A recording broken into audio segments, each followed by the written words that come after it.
Hey, hey everyone, long time no see. Hey Pat, Mark, Gary, everyone. So good, Melvin. So good to see y'all. Uh, really is. It's been a few weeks. Pyro. Hey, really good to see all of you. It's been, hey, bumping the night monsters. I remember. Oh, David. Okay. Whew. All right. Um, okay. Like I said, it's been a few weeks. Got to get back in the groove here. Still waiting on my guest to come backstage. Hopefully he didn't forget. But I sent him a little reminder. So hopefully there's no problem. Hey, Ontario. Good to see you. Welcome, Thomas.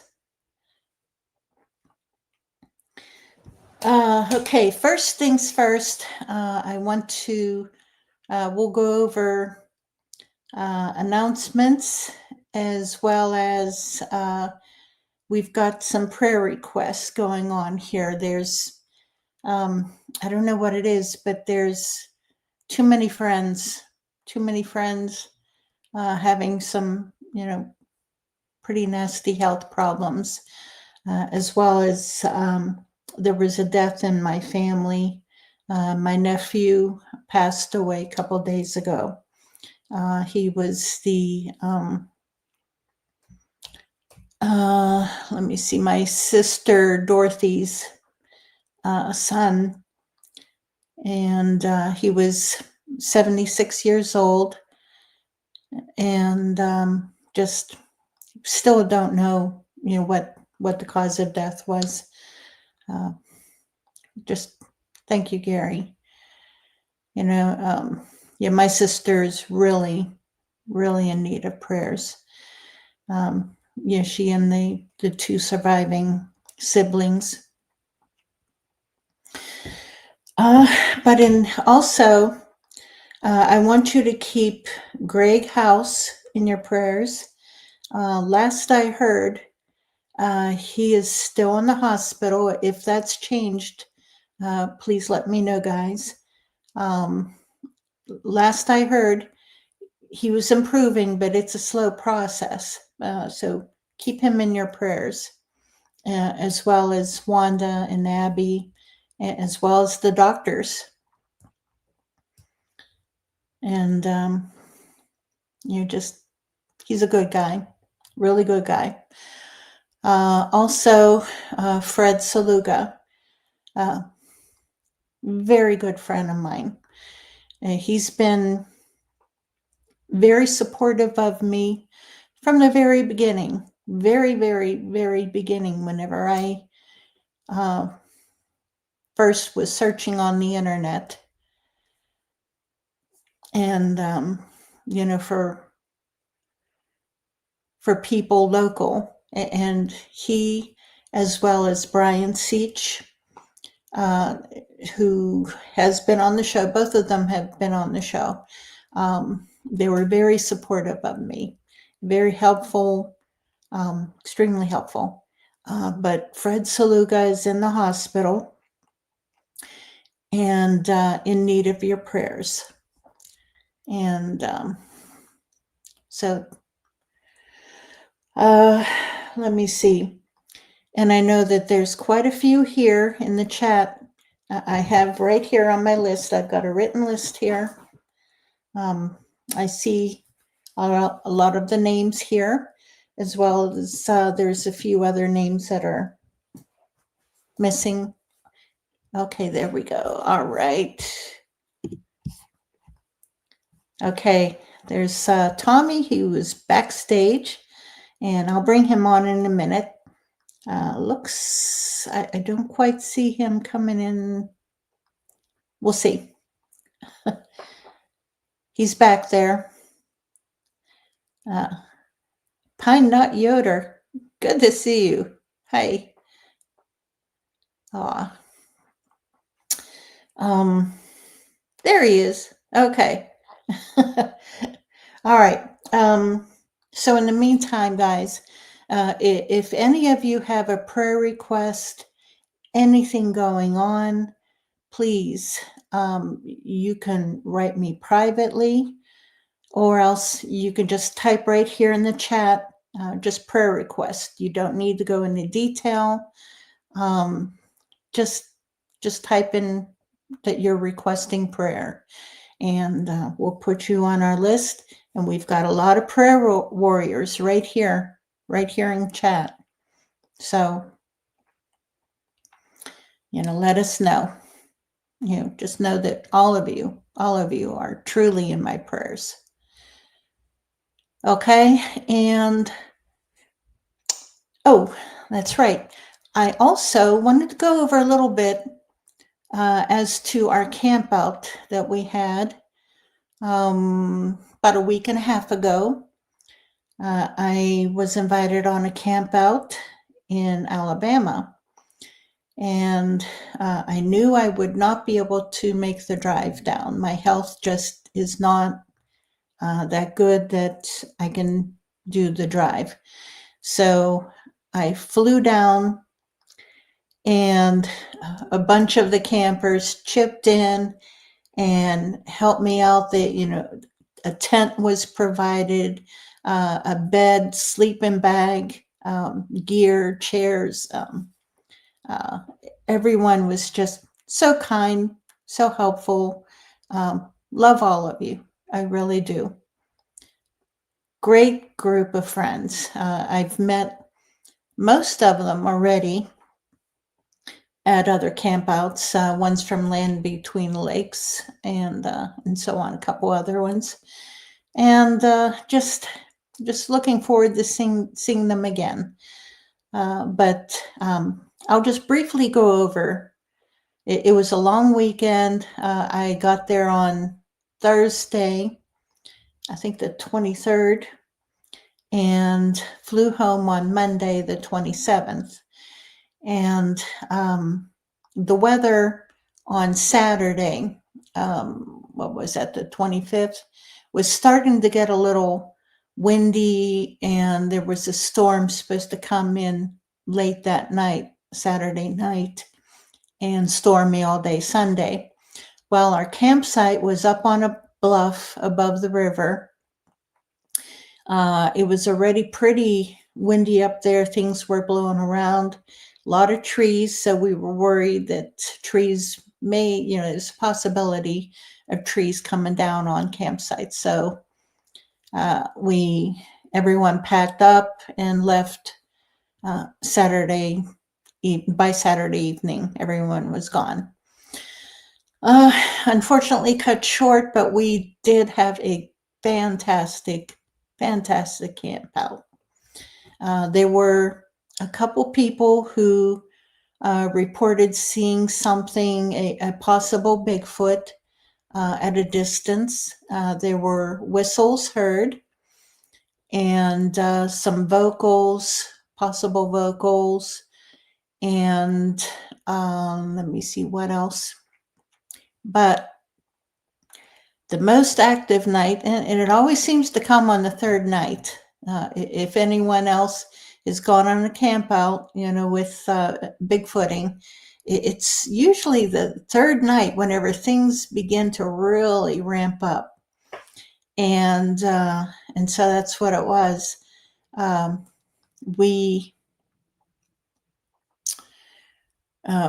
We had a fantastic time with Joe Parker taking us on a rambunctious drive around the bean fields.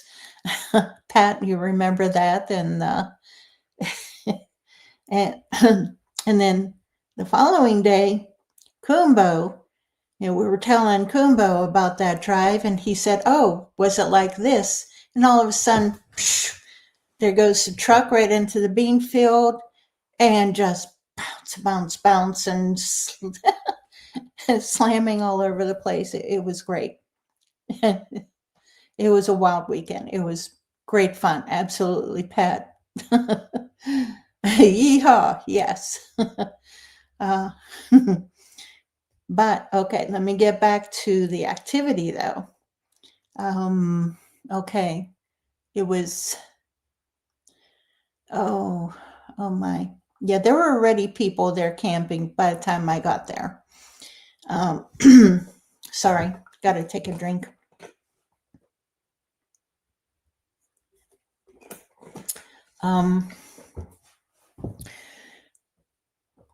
Friday night, everyone went to bed. It was late. Temperatures really weren't so bad. All the time it was in the 70s during the daytime, in the 40s at night, and wrapped up in a sleeping bag, it was comfortable. And so Friday night, here I am, I'm in the tent, I'm up against the tree line. Not quite. There was a little dirt lane between me and the trees. But I think the evening before, people reported hearing whistles from the opposite side. And then Friday night, I woke up like around 6 a.m. I could hear whistles, just a single note whistle. And for those who know, you know. There were multiple ones who were signaling to each other, all behind me, but all, a few along that tree line behind me. And then I saw the shadow of something walking between my tent and the tent of the gentleman beside me. Don't know. I'm not going to say what it was, because I don't know. All I saw was a shadow, on the walls of my tent. And then after that, I heard something running up the dirt lane directly through camp. It was, and it ran pretty fast. It was just running up through there. Well, a few other people, a couple of the guys, they reported seeing the figure. And they said that it was a juvenile Bigfoot. That just, I guess, being ornery, you know how they are. Just running up right through the middle of camp. But that's the way they are. But other than that, it was okay. What time? That was whenever it ran up through the middle of the camp. That was almost 6:30, I think. Right around 6:30, because Peck saw it, and trying to think who else saw it. I know someone else saw it, but Peck was the one that I heard talking about it, that he saw it. And so it was interesting, very interesting. But like I said, it was fun time. No matter what, even if we had no activity at all, it was a fun weekend. Really fun. Okay, well, tell you what, guys, I'm not going to make him wait backstage very much longer. Hey, Tommy. Hey, Mary, how you doing? Good. How are you doing? Good to see you. Yeah, finally. My phone Yes. was not working well, Aw. but that's all right. I switched to the computer. Okay. Yeah, I was starting to get worried, thinking, oh no. Yeah, didn't want to disappoint. Oh no. Thank you. Thank you for finding a way.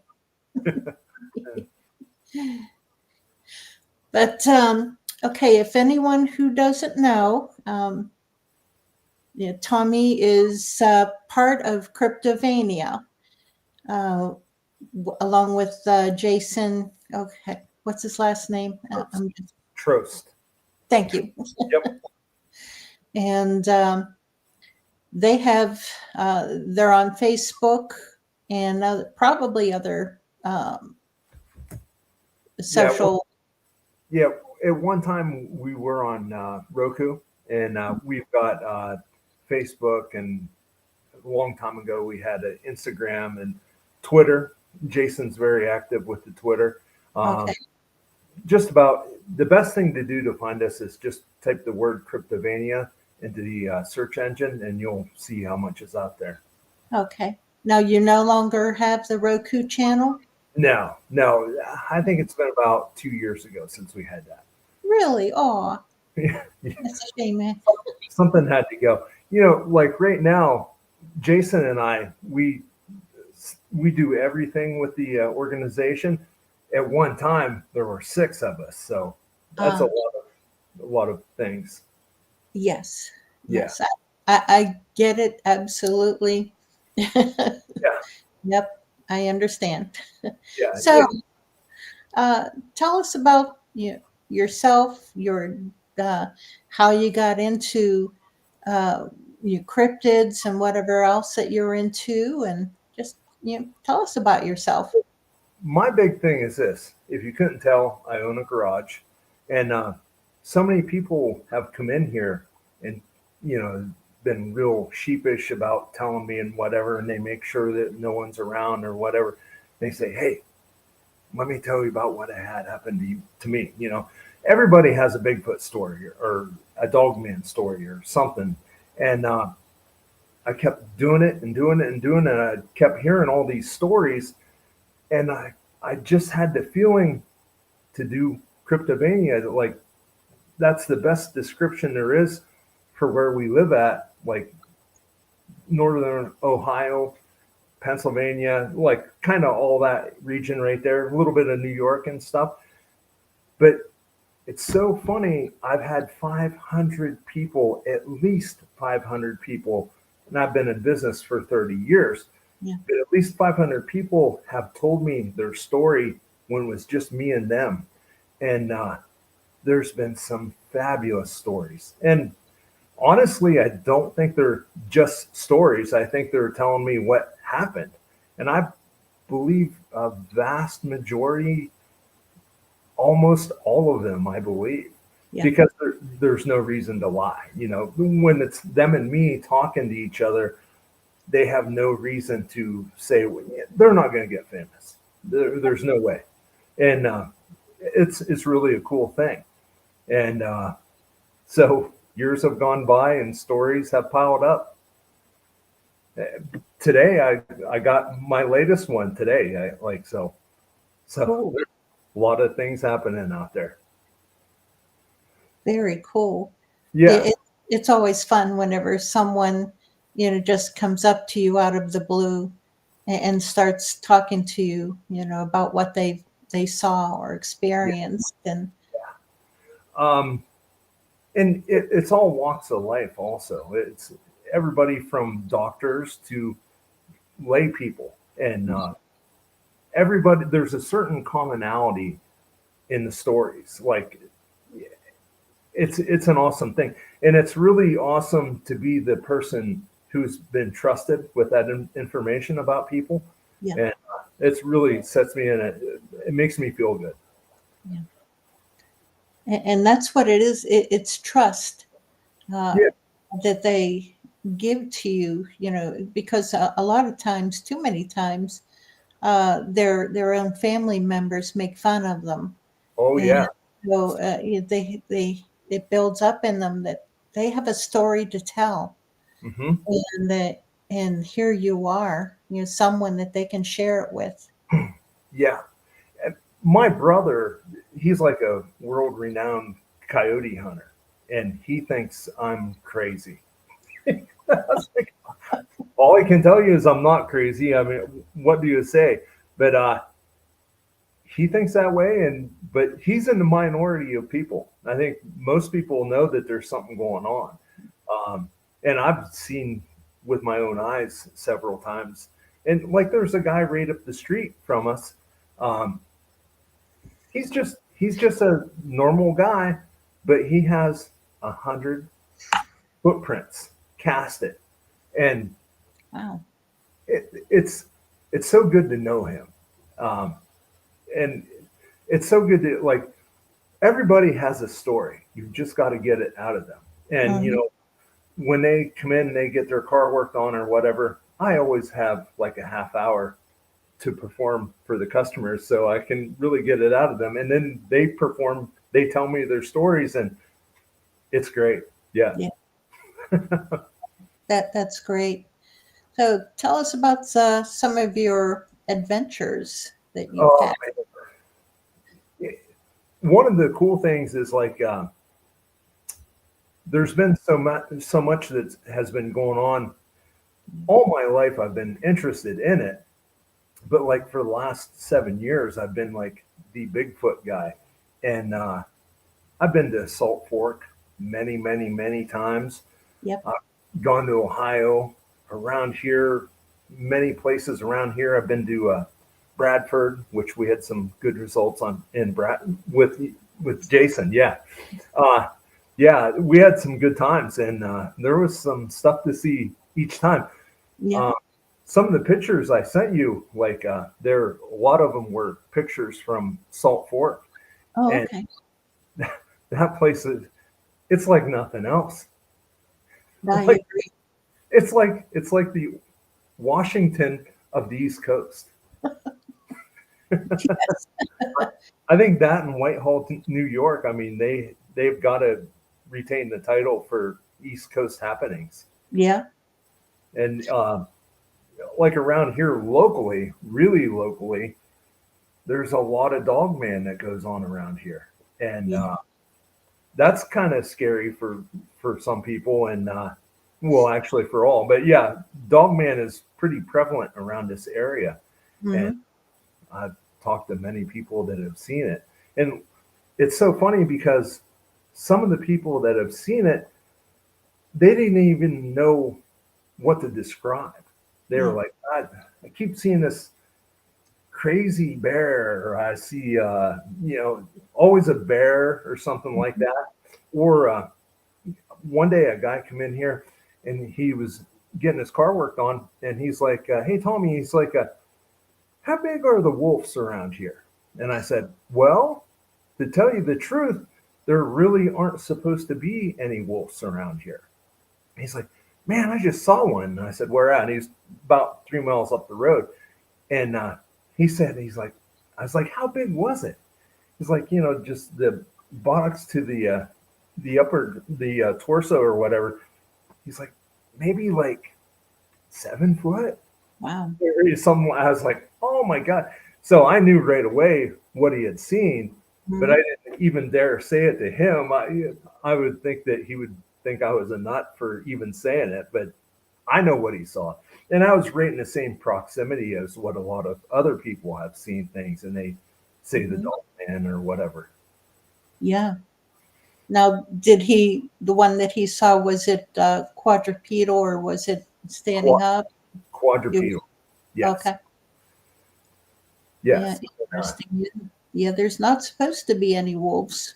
Uh, yeah. but You would, but yeah, and there's so many things like the Thunderbird is supposed to be around here. yeah. One of my good friends around CRYPTOVANIA, my friend Leon Briggs, he saw the Thunderbird, and another kid in the Drakewell Park, he saw the Thunderbird right out back from where you were camped at the campground up there. Yeah. Yeah, so there's a Okay. lot in your area, and I mean, how many Yeah. people go out? There's not many people at all that go out in the woods. Yeah. That's so true. I know it was yeah, a few weeks ago, or was it no, last month. Um, I was up in the Allegheny National Forest camping, and one of the other uh, people who came, they're from that area, and they had reported seeing some something that had been dropped apparently from high in the sky, Hmm. a deer. Oh, wow. And so it was just scattered body parts from where it had dropped. And all I can think of is, okay, what would be large enough to carry a deer? And okay, there's thunderbird. There have also been pterodactyl sightings Right. Right. uh, around also. So there's so many just weird things. Yeah. And like I have all these people that come in here and they're like totally not the people that they never want to seek fame or anything. And they tell me as a friend what they saw. And there sometimes it's just they were driving home, them and their missus, but they were coming home on a dirt road and there was one that was sitting right there and it run across the road or whatever. It can be that. But Yeah. yeah, there's other times where it's quite a bit more interesting. Yep. Yep, that's for sure. So, have you had a sighting or, Yes, I've had a few of them. okay. Uh, Well, let's hear about them. um, so when we were doing the show, which was CRYPTOVANIA, and we had the Coshocton boys, they come over here. Yeah. So there was, I think there was 4 of them that were over here. And me and my guys, well, I think there's like 7 of us that went out in the woods, just like every other night when they were here. And so we started going in the woods, and usually I have something for my protection, and I had nothing that night because everybody else was so well armed that I had nothing because I knew I was taken care of. So we went walking into the woods, and we heard it sounded like 3 individuals. It sounded like were wrestling or something on the trail ahead of Okay. us, and everybody had their night vision and their whatever technology they had. And I was new to Onyx digital night vision, and I was new to it back then. And so I had that at my eye, and this guy did that, and this guy did that, and everyone was in a different direction, and it seems like the one had run up to the right and the other one run away to the center and to the left because I didn't know who I was with or what. Uh, I had only met them a few times. Maybe once I had met the guys. And I was standing up there and I was looking through my night vision. And I have to say this. It's kind of funny. But I was looking through my night vision, and all of a sudden I saw somebody walking through over there. And I was like, so this is Bigfoot in Ohio? Like saying that, Pennsylvania's superior. I was like, so this is Bigfoot in Ohio? And I tried it over there and I was like, what? And I hit record as soon as because it was a Bigfoot and he was right to our left right there. And I didn't, you just don't expect that kind of success right off the bat. No, you don't. Especially when you got guests in town. And so I recorded the thing and it went across and went behind some, it was peeking behind a tree and everything. Yeah. And the one guy that was there was, I'm quite sure you know him, but he's a very well armed person. And he got beside me and he had his gun up. And this was not all that long ago from the Gulf War. And he said to me, he's like, you want me to light it up? And I said, what? He goes, you want me to light it up? I said, no, please do not light it up. Please do not. Please do not. And he goes, okay, all right. And he was standing right beside me against my shoulder, and I was recording it and whatever. And it went away. And I looked back at him, and we're like, oh, man, that was really something. And I looked on his rifle. He had a light. I thought he was talking about shooting it. I was like, no, don't shoot, don't shoot. Yeah, I would have taken it the same way. Oh goodness. Yeah, the Gulf War wasn't all that much in the rear view mirror, but Yes. but yeah, I did get a recording of it, and Wow. yeah, Fantastic. yeah, we had a good night, or a couple of good nights. We had a good time, and Good. recorded the show, and Oh, everything ended up fine. Yeah, oh, we feel very highly about the Coshocton boys. it, I love that area also. I out in Ohio, Salt Fork State Park and Coshocton, Yep. both fantastic Yeah, and the areas. what's the above Salt Fork is the other. Um, I can't think of it. Um, 20,000 acres basically is Salt Fork, and right above it is Woodbury. oh, Woodbury. yeah, Yeah. Woodbury. Yeah. So just about 40,000 acres right there in raw timberland, I would Hmm. say. Yeah. My brother actually goes down there to turkey hunt. Oh, So that's okay. a big thing down there. Yeah. Yeah. So yeah, Ohio is very near and dear to us, man. I always say that someday I'm going to retire and move to Southern Ohio because that is such a good place. I know. Yeah, the what is the Wayne National Forest? Yep. Yep. Yes. Yeah, that's another area. That one is on my bucket list. Yeah. I really want to get in there. Hmm. Yeah. So many places in Ohio are so Yeah. awesome. Like even with the Giants, um, with the the The mounds, you mean? yeah, the pyramid that they Oh, deconstructed it and they made a dam out of it. yes. Yeah, man, so wild. Yeah, one of the ladies here in the group, she lives out in Ohio, near some of the mounds, and one of these days, I'm hoping that she'll do a little camp out because I really want to get out there. Yeah, that'd be nice.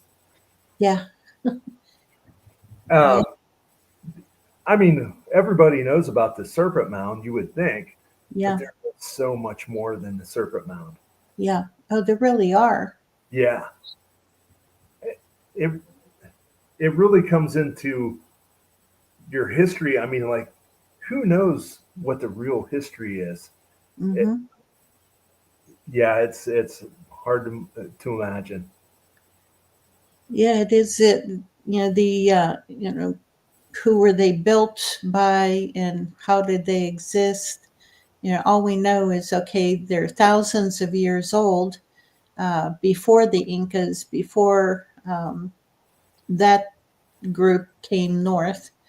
Yeah. Uh, but it was way before them, and it very possibly could be civilizations from 12 to 15,000 years ago. Hmm. Just the remnants, and who were they? It's really hard to say. If you get into down in Peru with the elongated skull people and whatever, Yeah. just don't know. And maybe them people that were in Peru were originally from this area and went down there. Who Hmm. knows? And then you tie in the Masonic history of things, and Hmm. oh, it it's a great time to be alive. It really is so much information coming out, Yeah. and so many people who have uh, access to some of this, who have explored some of these areas and researched, and they're now coming out with this information. And no, it's fantastic. You just have to watch for AI. Whoops. Yes, you do have to watch out for AI. Yes. Yeah, Jason Trost, he's good with the AI, and he does all of our analytics and everything. Yeah, he's really good at that. Oh, good. Yeah, he's been, creating some things like CRYPTOVANIA, the logo and stuff that's Yeah. on the Facebook and everything. Really Yeah. good. that's how I created, our new logo, because I changed the name from Pennsylvania Bigfoot Project to the Bigfoot Project, Oh, nice. because we have 20,000 members, in the Pennsylvania Bigfoot Project Facebook group, but they're basically worldwide. And I thought, whenever I go out, whenever I go researching, a lot of it is here in Pennsylvania, but I'm out of state so often also on research trips that let's just open it up to to just everyone. Yeah, yeah. That's the nice thing about Cryptovania. It's a Yeah, non-discriminate term, whatever. Yeah, sure, it's right. Pennsylvania. You can summarize that. And crypto means hidden. Like, Yes. yeah, so it can really, Cryptovania is everywhere. Yeah. It really is. Yeah. So, what else have you? You said you've had multiple sightings. Yeah, I hate to even mention it, but one night I saw a dog man that was going Ooh, quadrupedally, yeah. and it was chasing some deer, and I followed it into the woods with my flashlight and my 357, but Ooh, nothing much became of that. But yeah, well, that's good. yeah, it could have ended up way bad for Tommy Cooper. Yeah, that could have been. And people, I don't suggest you do that. uh, uh, Ooh, well, the thing I really put the most stock in is besides my own sightings. Like, I believe me, I know what's out there. I know it for sure. But I really like people telling me their stories because yeah. oh, they're so good. Like I had a guy. He saw.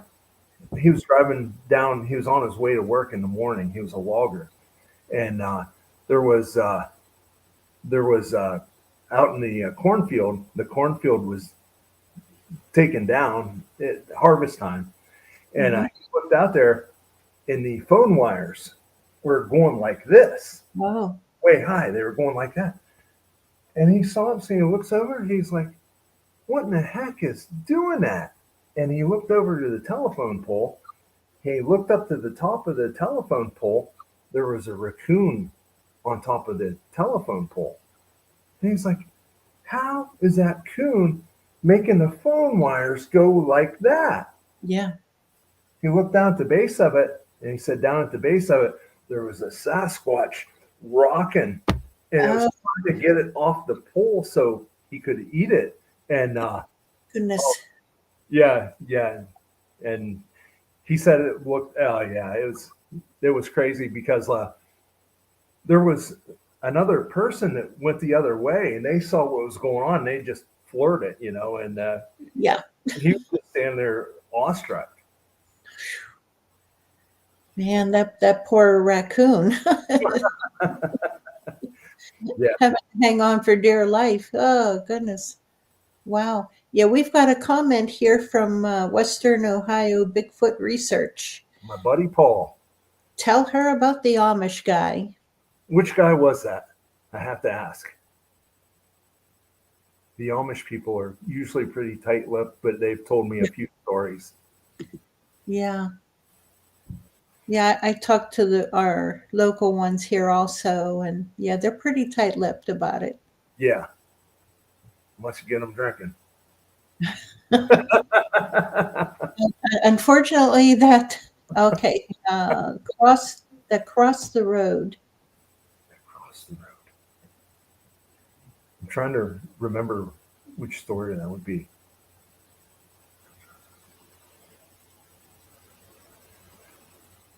That's pretty vague, Paul. I have to say that's pretty vague.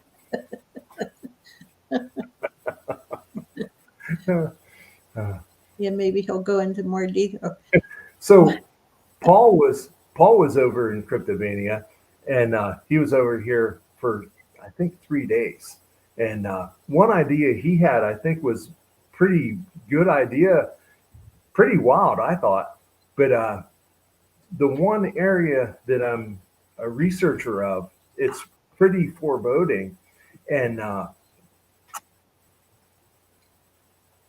You thought it was, oh, you, maybe some stuff I don't know if I really want to get into it like that. But yeah, that's true. That's true.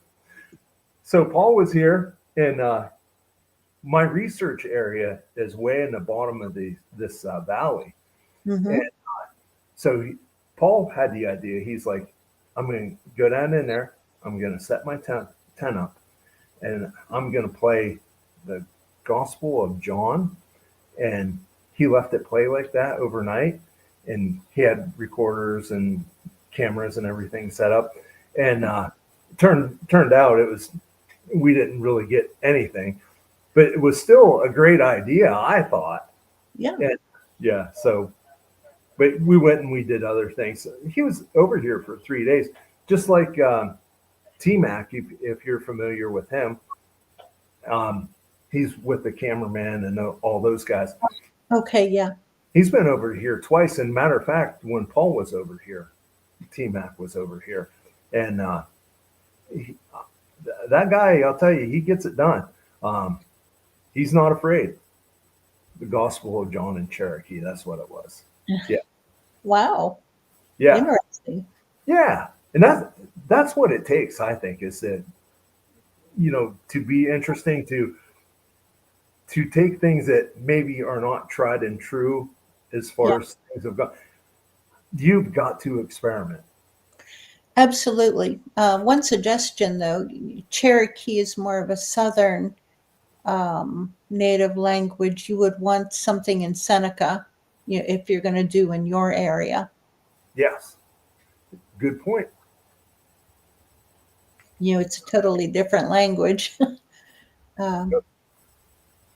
But hey, anything's worth a try. It really is. Like the other night, I was in my research area, and it was a full moon, not this time, but last time. And I was out there, and in the middle of the dark, I started clucking with my turkey call, just trying to stir anything up. And it didn't provide great results, but still, always try something. Absolutely. Yeah, I agree. We're going to have to get Paul on here sometime too, if he would agree to it. I bet he would. He's a good guy. He is, yeah. Let's see. You had sent over a bunch of photos, and a lot of them I noticed were of a trackway, and I assume those were the ones from Salt Fork. Probably the ones with the tape measure. Yes. Yes, those were Salt Fork. Okay. Did you happen to see that one of the anomalous person? Okay, hold on. That one, I did a close up of it. Nice. Yeah. I zoomed in on it. So the story behind that, I was with my daughter, and we went into Walmart. And we walked in there. Before we had made it 10 steps, a guy comes to me. He's like, "Hey, I got to talk to you." And I was like, "What do you got?" Pulled out his phone, and that was on his phone. And so his dad worked at a sawmill, and they, stuff was coming up missing and whatever. And so they attached security cams behind it, everything. And then they got the, whatever that thing is, in the security camera.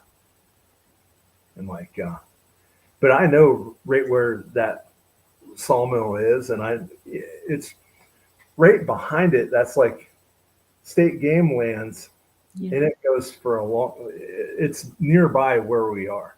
And it makes sense to me that kind of thing is seen at that sawmill. And Yeah, just awesome. And for that guy to come search me out, and as soon as he saw me, he's like, "Hey, you got to see this!" And he pulled up that picture. I was like, "Can you send it to me?" He's like, "You bet." So boom, boom, boom. It was in my hand, and that was pretty awesome. Yeah. Well, yeah, that is.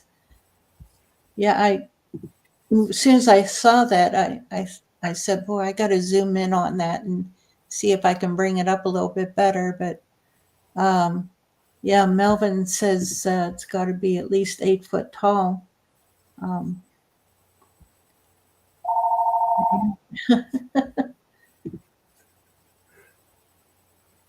yeah, I don't know how, the dimensions of anything on there. But You, yeah, no matter what, it's big. you think like something that's that tall? How Yeah, wide is it? How wide is it? yeah, I mean, that thing is huge. Look at the logs. The logs are yeah, big logs. yeah, that's true. Yeah, and his legs are just about as wide as his logs. Yeah, yeah. So that was a neat find. Yeah, that is. That's pretty cool. Yeah, Boy. Yeah, you're right, Melvin. Judging by the stacks of logs, yeah, yeah, he is. That is. and and I would dare say that fence he's standing behind. Yeah. I can bet you that's a pretty big fence. Mm-hmm. Those are just logs, like over there at the other side, Yeah. and yeah, I I can't even guess what the height and weight is or anything, but it's No. pretty big, pretty big. Yeah. No, that's a pretty good catch by whoever that was. Yeah, yep, Not better than pretty good. That's a great catch. yeah, yeah. I've had a lot of fun with that. Yeah. Yeah. Let me see. I know I've got these other photos. Let me see if I can bring some up.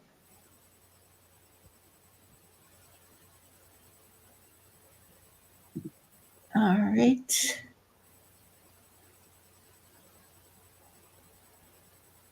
That's Uh, the track I found. Oh, I think that was in Salt Fork or here. It's not a very big track, and it's not a well-defined track. yeah. Um, but run what you brung, you know. Yeah. Hey, the little ones are just as valuable as the big ones. In fact, they're sometimes more rare. Yes, Let's see what else we got here. that was shot by a logger friend of mine, and that's actually a series of 7 pictures. Okay. He didn't know how to run the camera on his phone because he was working and whatever. Hmm. So he's pretty sharp. He thought in the moment what he would do is just take a series of pictures, and so he did it, and that's one out of the 7 series, and doesn't really make anybody change their mind this way or that. But Yeah. I still like I know my friend, and I know what he's like and everything, and I totally believe that was real. And what I'll have to do, I'll have to post all 7 of them in the CRYPTOVANIA. But Yeah. yeah, it was really neat. It it walked right across through the woods and everything, and it was big, but probably not enough to prove anybody to believe in it or not believe in it or whatever. But still, good conversation. Oh, heck yeah. Yeah, he's had me out there on a few times looking for Bigfoot, and he seems to have pretty good luck. Oh, that's great. Hey, keep going out there. Yeah, yeah. Let me see here. What else do we have? Oh, okay. Ooh. That one right there, that's Salt Fork. Um, and I think is that not a six-toed print?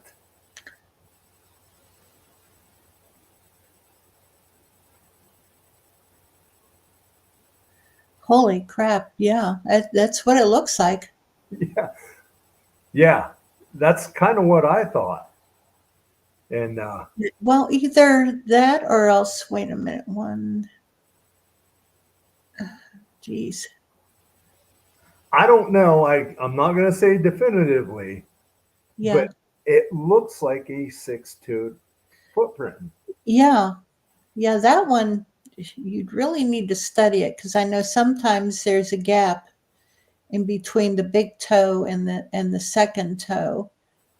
Although it's usually where the big toe is a little bit jutted out, and that's more for gripping.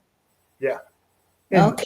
of course, when I took that picture and pictures like it, I just like, I'm so happy to be taking those pictures and everything. I'm just like, yeah, yeah. And I don't even think of what I should be thinking about, like to see if it's a six-toed or whatever. Yeah, I know. No matter what, it's exciting, and whenever you find something like that. Now, do you do any casting?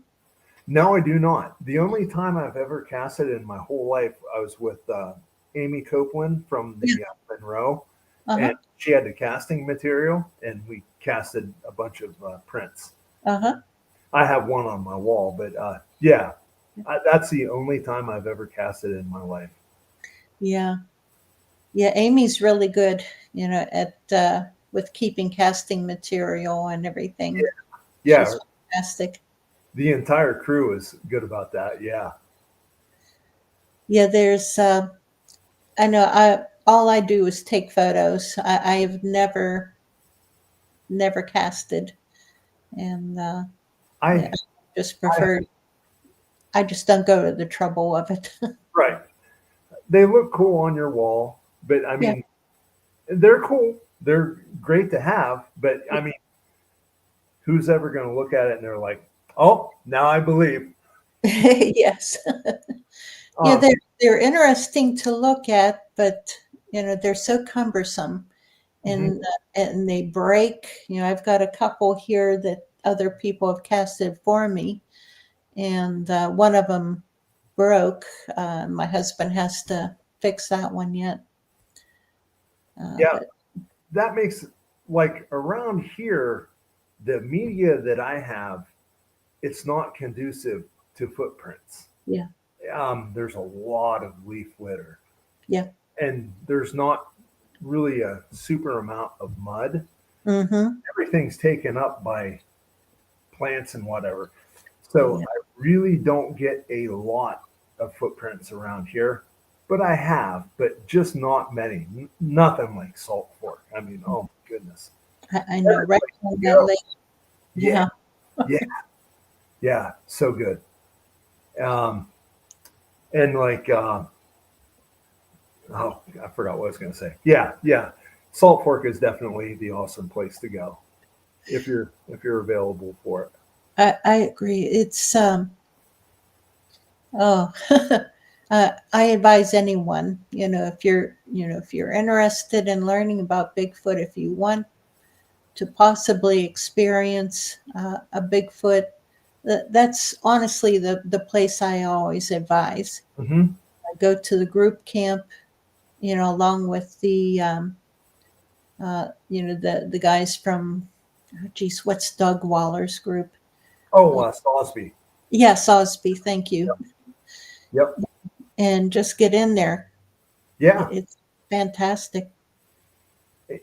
That group camp, there's like something so special about the group camp. Yes. Oh, absolutely. Yeah.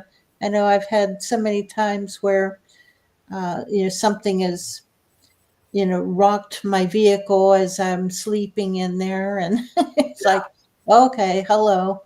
Yeah. Yeah. Yeah. Recently, my research area is 1,000 acres right across the road from my house. Oh, cool. Just right across. And So I've been going up there quite a little bit lately, and I found a print in the mud up there, and I said it was, but it might not have been. Who knows? But I Mhm. found a up on top where it turns out to be a lot more drier.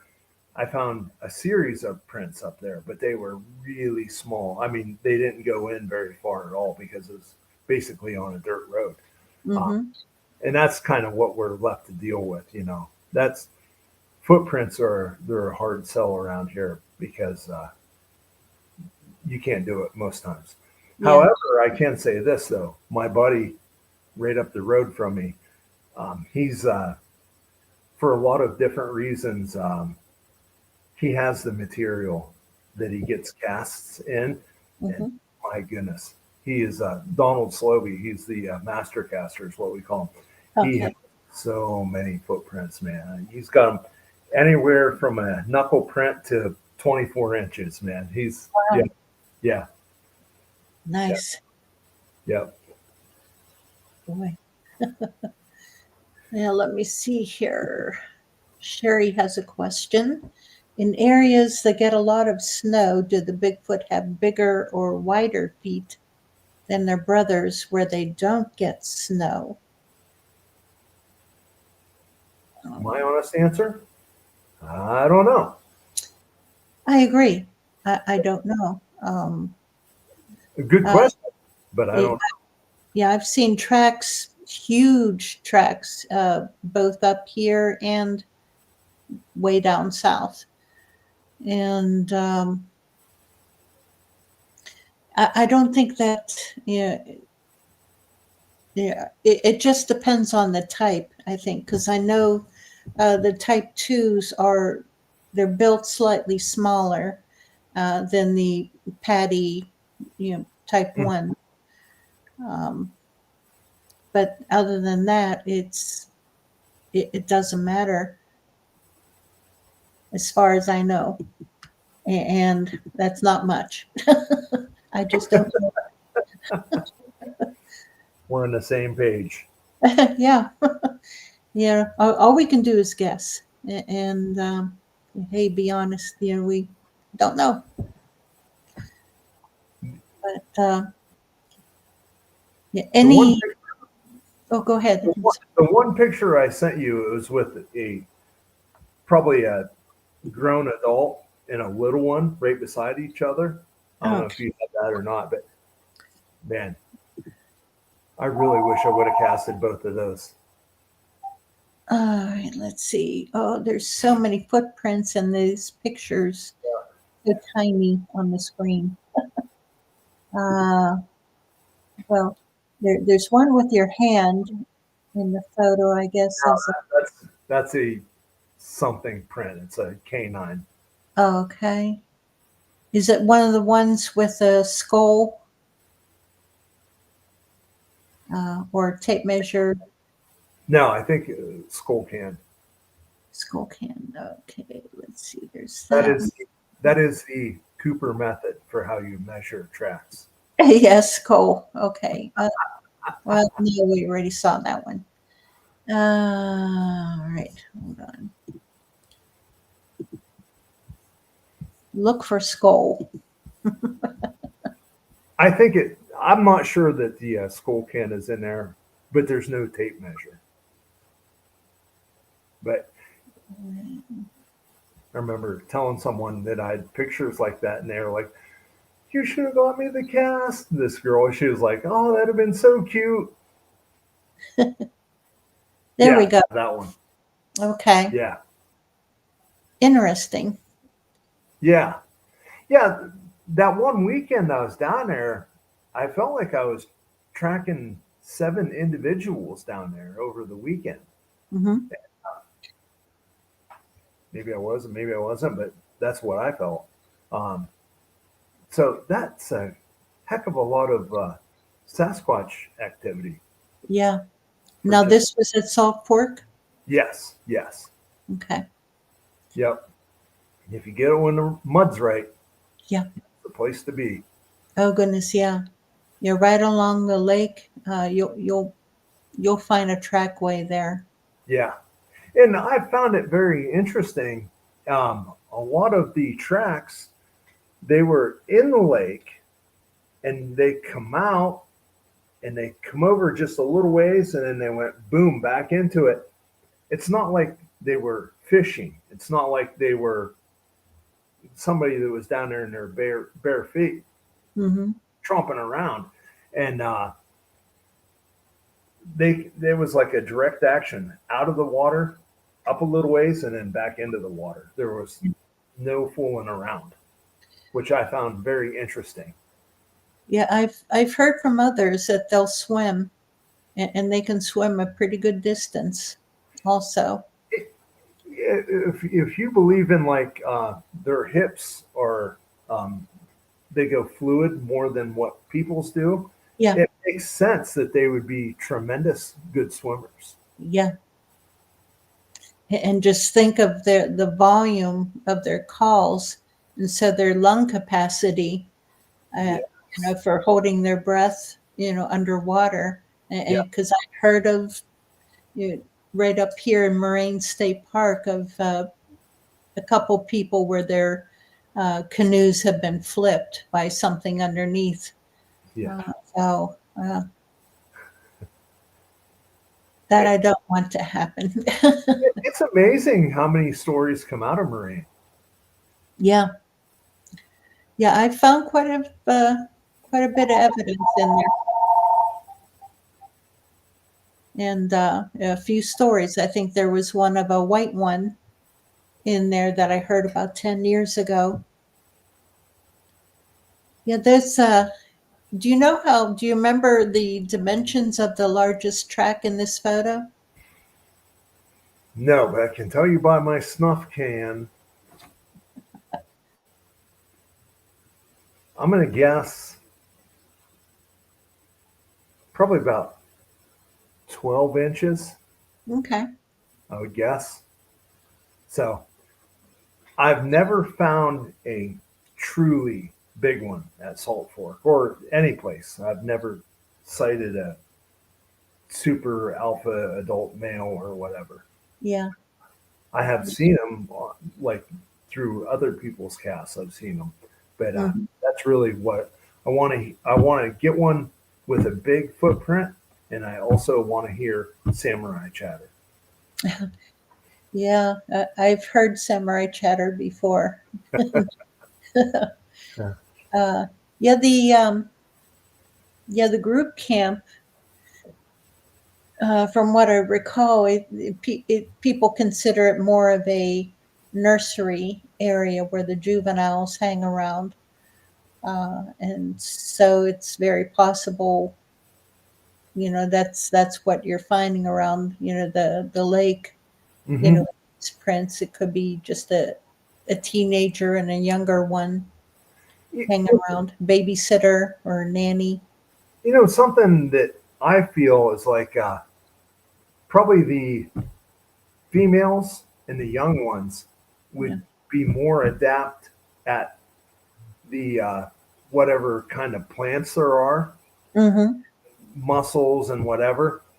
Whereas I think the big ones would be up in the woods hunting for meat Yeah. because, yeah, meat would be the thing that would really power them somewhat, I would think, Yeah. especially if you're that big. Yeah. That's for sure. Yeah. Yeah, I agree. Yeah, that would be logical, that the females and the smaller ones would go after the mussels and um, plant. Like if you've ever seen the guys on TV, they noodle, they go out and Yeah, they go down. I think that's kind of like what the Sasquatch do. If they're out there and they screw around in the lake and they hmm. go up and down and they feel a catfish down there, I think that'd just be easy pickings for them. Oh goodness, yeah. Oh, trying to imagine a Bigfoot noodling. Oh, holy crap! Yeah. Woo. I bet he doesn't get his arm made off. Oh, yeah. Take that, Hannah Barron. Oh, oh my. There we go. Yeah. So, yeah. What else? What is your scariest experience? Um, Gosh, there's been a lot of them. I'll tell you that. Yeah. Uh, Yep. I think this one time, my buddy and I, we went calling at night, and we were in on some game lands and stuff, and we started calling, and we got a response, and we got another response, Mhm. and I don't know, but I wonder if I was infrasounded because we stayed there for a while and da da da, and nothing else really happened. And I was like, we need to get back to the truck. I mean, I didn't like where we were at. We're one of my secrets in looking for Bigfoot is I take the most strategic. The We always want to give the advantage to Bigfoot. That way, we're always like a sitting duck. And in that case, we were like sitting ducks. And I went back to the truck and everything, and I opened my door, and he was in there. And I opened my door, and my light hit me. And he looks at me, he goes, "What the heck's the matter with you?" And I was like, "What are you talking about?" He's like, "Everything's red." And I was like, "Really?" And I looked in the mirror, and I was all red and everything. And I think it may have been infrasound that hit me, and it maybe didn't have quite the desired effect on me that it did have, but I basically my heart was racing, that's for sure. Oh, But I just got back here and I thought, I don't know what it was that did that. I don't know if that's what happened or not, but that was one of the scariest things because like something could really have happened there. Like even if you were to have like a heart attack or whatever, yeah. a lot of things could happen. And I thought, boy, you're really not that bright, are you? But we we went and did it again. Yeah. Uh, Oh my. Yeah, yeah, infrasound. It can take different effects, different time. Each time you get hit with it, it can be a different effect on you. There's all different things that it can do, and because I know I've had just about the whole gamut of everything. Although I don't think that I've experienced amnesia mhm. yet. Yeah. Anything is possible, and you wonder who else can do it. Like, can the dog man do it? Can the pterodactyl do it? Can whatever do it? You just don't know. Oh goodness. It's a it's a whole world out there that anything can happen. Jeez. Just the thought of a pterodactyl doing it.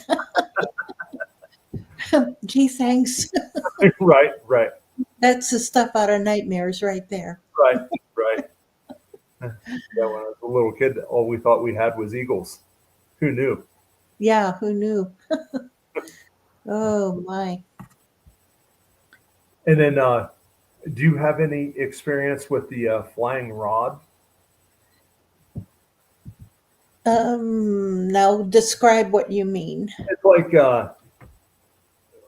they're about that long and they're about that big around. And at night, sometimes you see them in pictures and whatever, or you see them staring out or whatever. Yeah, It's just a flying rod. And yeah.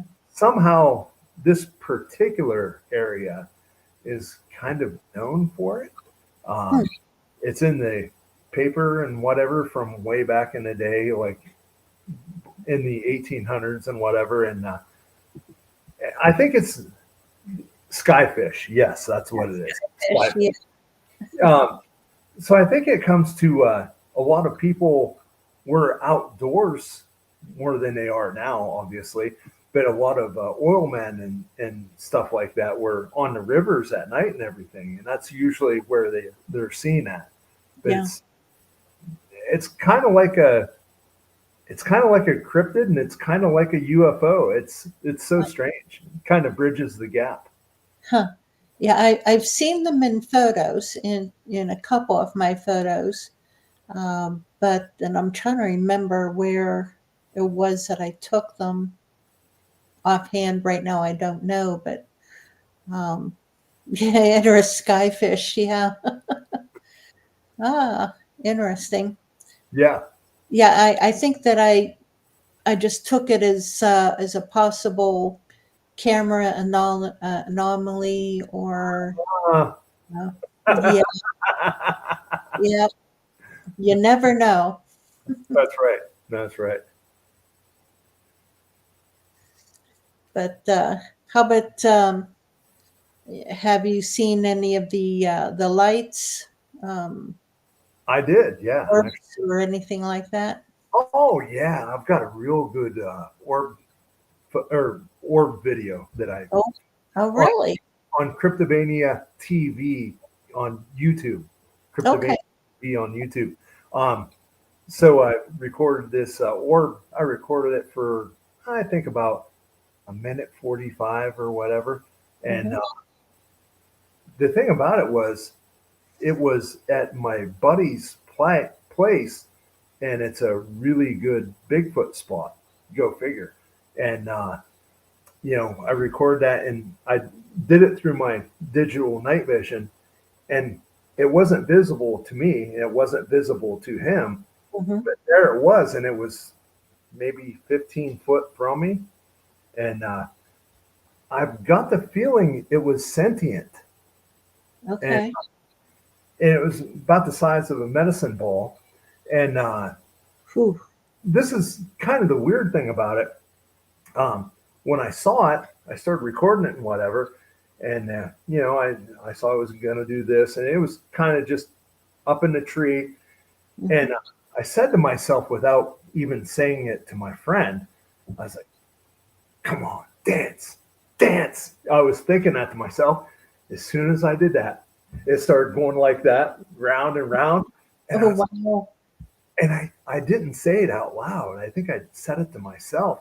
Uh-huh. And yeah, I don't know, but that's a good thing to see on Cryptovania though. Yeah. Yeah. But So everyone, make sure you get over and subscribe to their channel. Um, like the orbs, I'm blessed or cursed with the orbs because I see them everywhere. yeah. Yeah, there's also a video on there, Donovan's Hill orb or whatever, and there are small orbs and they were everywhere, but they really seem to come to us. Oh, wow. Yeah. No, what is your theory as to what they are? Nephilim. Nephilim. Get that. Well, Could you try oh, again? goodness. Man, my phone, I'm going to just shut it off talking to me. I don't want. At least now it's you instead of me. Yeah. Yes, Siri, shut up. Okay, Yeah, I shut it off. I'm very squarely in the Nephilim camp. Okay. Yeah, there's too many things that they shouldn't know that they do. Mm-hmm. You know, some people call it Nephilim, some people call it quantum, some people call it woo. Yeah. I think whatever that is, I think that it's definitely not an ape. Definitely not an ape. Yeah. Yeah. So Yeah, I've experienced quite a few things myself that kind of lead me, maybe not quite Nephilim, but something else in that realm, mhm. in that same realm. Because they don't strike me as being evil. Uh, although there are some ones, some Bigfoot that can be evil or nasty and mean and do some pretty bad things, but they're just they're not the normal ones. I think they're the ones that people will think of whenever they think of Bigfoot, as being dangerous. Well, although, let me quantify that as being any of them can be dangerous. Mhm. If you're not afraid whenever you're out, with them, looking for them or around them, then you're a fool. You have to be on your toes because they absolutely can be dangerous. They can kill you in an instant. Unless you have the Coshocton boys with you.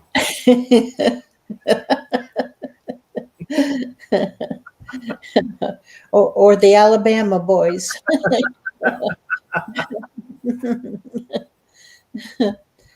Oh my. Yeah, No. we went in a pile of casings that night. Yeah, it's good to be armed, I think. Yeah. No matter who it is. Just Yeah. don't shoot yourself or anybody else. But yeah, it's good to be armed. It makes you feel. Yeah, I usually am whenever I'm out, although there have been a few times whenever I wasn't. And most of the time I was with others like yourself, who were heavily armed. And so I felt okay. Yeah. Yeah. It's a strange world out there. I mean, Yeah. it's bad enough you go from civilization into the woods. That's a big enough jump to make. Let alone you're out there at night. A lot of things could go wrong, man. It's better just to be prepared. Absolutely. Because just because you never know. Yeah. You truly never know. Yeah. What mood that they're in. And, are they one of the benign or good ones, or are they one of the dangerous ones who will rip your head off, if they get close enough? With the Nephilim answer, maybe not Nephilim, but at least descendants of Nephilim is what I think also. Yeah. Yeah. Well, there are, I think, over 100 different angelic types. Like there's the seraphim and the Nephilim and seraphim. I can't remember, and the cherubim. Mm-hmm. Along, and that's only 3 out of the 100 Mm-hmm. that there are, and that's why I think that they're not quite. I don't know. We'll find out. I think eventually we'll One find out. or the other. Yeah, they're one of those. Right. Definitely out of Revelations. One of the book of Revelations, I think. Genesis 6. Yeah, Genesis 6, definitely. Yeah. Yeah. But yeah, one thing's for sure. They are not Gigantopithecus, Blackie, and whatever. No. Certainly not. Certainly not. No, because their DNA doesn't show them to be that. And another thing I heard was that is it the mother's DNA? It's so old, like it's from the Middle East and like 1,400 years ago or whatever. Something I just heard the other day. I was just flabbergasted by it. Yeah.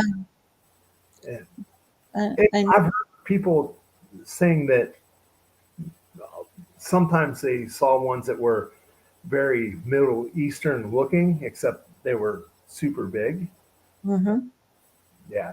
But there again, I've listened to about everything there is to listen to every night. I've listened to podcasts and Bigfoot shows and whatever. So it's just an obsession. Yeah, you never know. Yeah. You truly don't. And, you get so many different stories from all over the United States that, something that someone says from a different area, it may just click, it fills in that hole, that gap of information that you're missing, Hmm. bits and pieces to put this puzzle, together. You know, to understand the history of that is like they're involved with our history, and basically, I think a lot of our history is kind of a lie. So it's hard to even make heads or tails of it. Yeah. Yeah. Yeah, that's for sure. Yeah. So, what else? Tell us about what else that you're into.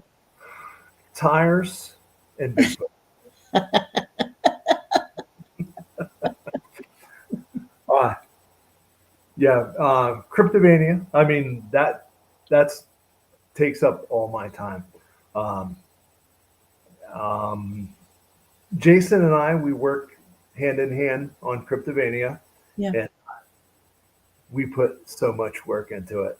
Um, he and I both do. And it's great. It's a nice way for us to meet this guy and that person and this girl, Mm-hmm. people from all the way around the world. And Yes. it's so awesome for us, for guys that work in a small garage in some no-name town way out in the woods of Pennsylvania, that Mm-hmm. we this guy, the Irish guy, and we know this guy, guys that are Irish Bigfoot, they're always looking for the Green Man and things like that. And it's so cool.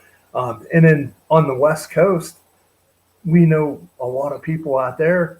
And this is a cool story. So I was talking to Tobe Johnson, and I was talking to him one time, and he said something about Ron.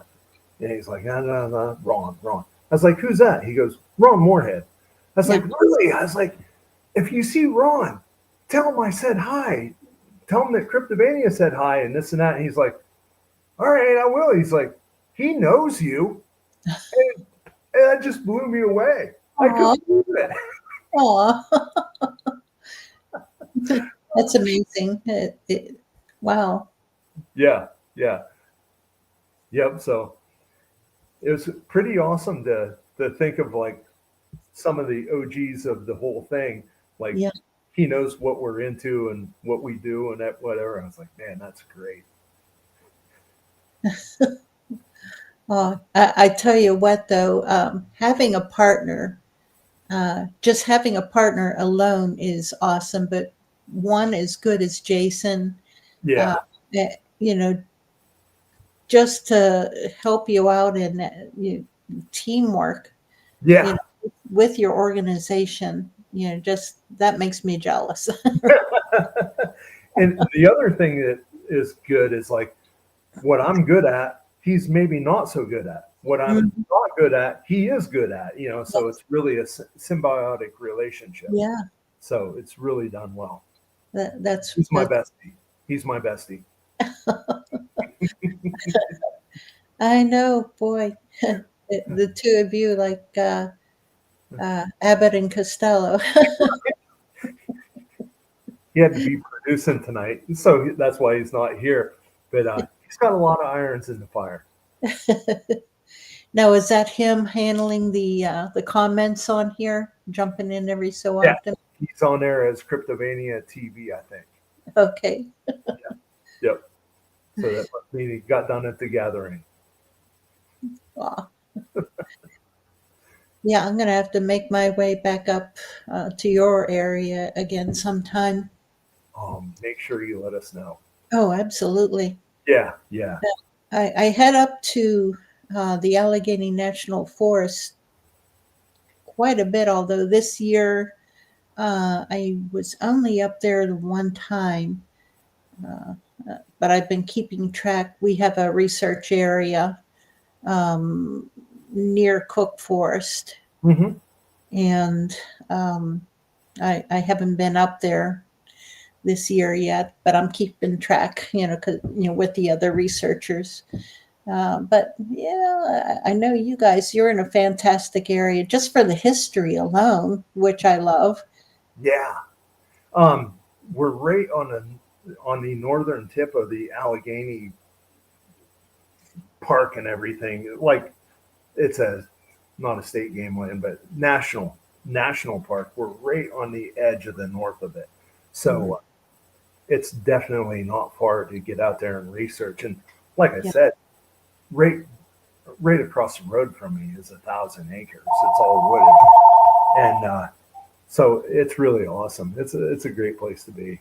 Oh, it is. I keep telling people, that they got to get in there, that it's active. It is so active up there with not only Bigfoot, but so many other cryptids that I've heard stories about and gotten reports. Which reminds me, now, have you received any reports on the little people? Yes. Um, there was a guest on CRYPTOVANIA, and we were out in the woods tracking and everything, and there were several of us, and she said, "Right there it is, the little people," and she showed me tracks and whatever. And yeah, who am I to disagree? I mean, sound good to me. I Yeah, have not seen them, but yeah. I saw what I think was tracks. hmm Now, did she describe? She has seen them. Yes, and she is a Native American, or no, she's from Canada, so I don't want to misspeak. Okay. Not a Native American, First Nations, or what kind of person in Canada. And but anyways, she is familiar with the little people, which she has had sightings of them. Okay. And um, yeah, I have not, but that the tracks they were cool to look at. I mean, they're kind of indiscriminate, like how around here, like I said, it's hard to get a track, but they're a little bit more discriminate. I was like, yeah, probably is. Mhm. Yeah, who am I to judge? Because Yeah. things happen. In the name of it is Cryptovania, so who am I to judge? You just add it on, Right, right, add it to the list. yeah. I know if I don't know if you know Dave Wargo. No, I Uh, do not. no, he's from he lives in Warren, Oh, I should Pennsylvania. know, but I Yeah, do not. he collects stories and myths. He's a storyteller at all the festivals, Oh, nice.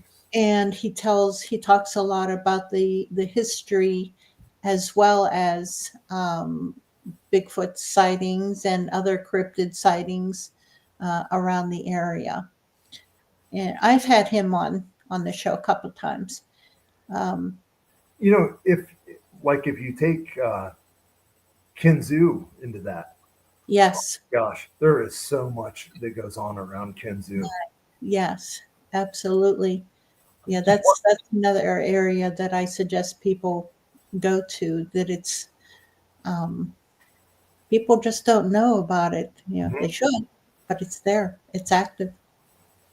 Jason and I, one of our favorites is Kinzu Nessie, that there's a water monster over there. Yes. And Oh my. on Cryptovania TV on YouTube, we have Kinzu Nessie filmed with a one of those old school camcorders. Yeah. Denny Bigelow got it, and it's awesome. Oh Yeah, my goodness. yeah. Denny is something else. Oh, Holy moly. oh yeah, he's awesome. Wow. Yeah, uh, all the stories in that guy's mind. I mean, he has to know just about all of them. I know. He gave us information for us. He gave us content for us, and he was like, "Here you go." And I mean, he wasn't even worried about it or anything. And we typed out. We made a production called um, Runes, And that is such a good show. That's probably my favorite show that we ever did on CRYPTOVANIA. And it's all like black helicopters and big footprints and Kinzu Nessie. And it's just the whole thing about Kinzu, and awesome. And he also gave us his, it was like a UFO or dancing orb thing. And it's real long, set the music and everything. And it's really a good project also. Oh, wow. Yeah. I'm going to have to get over there and watch it. Yeah. And Yeah. just a reminder to everyone else, get over to CRYPTOVANIA TV on YouTube. Get over there and subscribe. Yep. That'll make Jason happy, and me too. Yeah, well, you said ruins. Now, let me ask you another question about, have you ever seen or collected any what you would call glyphs, where there's sticks on the ground or laying on a tree stump in a certain configuration that looks manipulated? This is the honest truth of the matter. I'm really not smart enough to tell you what a glyph is versus a non-glyph. There's just so many possibilities. Yes. And I don't think like that. Mm-hmm. When I see sticks, I'm like, no, might be something, but probably not. Maybe it is. I don't. And I just keep on walking. Yeah. Every time I go walking in the woods, I'm always searching for tracks. Just the volume of what it could be. Right. It would just blow my mind. Like, I'll tell you the one thing I have found in the woods, though, is like rock stacks. Okay. And I'm kind of into the rock stacks. Mm-hmm. But as far as the glyphs go, man, that really encompasses a whole lot of, it could be anything. But at one time, I thought I found one in my backyard, just a glyph, like it was like one letter. It was like 4 different shapes or 4 different sticks or whatever. And I was like, I don't know. Maybe it is. Maybe it's not. I don't know. If that's what they're giving me for a sign, they should think about what they're leaving me for a sign, because I probably am not going to get it. So, but the rock stacks, that's really something else, though. Yeah. Yeah. Now, you said that it looked like a letter. Yeah, it was like, and I think it had like that. Ah, okay. That's definitely. There was Yes. like one other, I can't remember which way it went. I didn't even take a picture of it. I should have, Yeah. in retrospect, which I should have many times, but Yeah. I didn't even take a picture of it. And it was sitting in a strange way Yeah. by this oak tree I had. And I get busy, and, you got to work and whatever. Yeah, that particular shape and configuration, that seems to be the most common. Jeez. And so it has meaning, and we can only guess. And that's part of my research right now that I'm kind of focusing on, trying to interpret, okay, what is the meaning of this? Mm-hmm. I've got a possibility, but we'll see. Still working. That sounds like awesome work. Yeah. A friend of mine she believes, and I believe, that she lives on a habituation site or a nursery or whatever.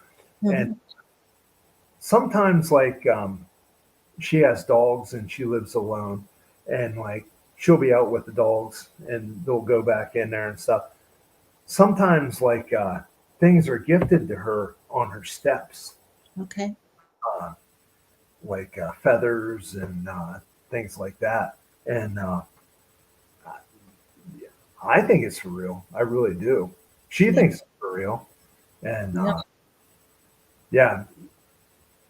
it's always just enough evidence to prove to you, but it's never enough evidence to prove to anybody else. No, No, it isn't, and sometimes that's okay. You know, Right. you know, That's right. there's no need to prove it to anyone else. They can go find their own proof. That's right. Yep. I We agree. Yeah, but it's also very nice whenever you get you get to get around people that do believe you, Yeah, and yeah, so that really makes for a good time.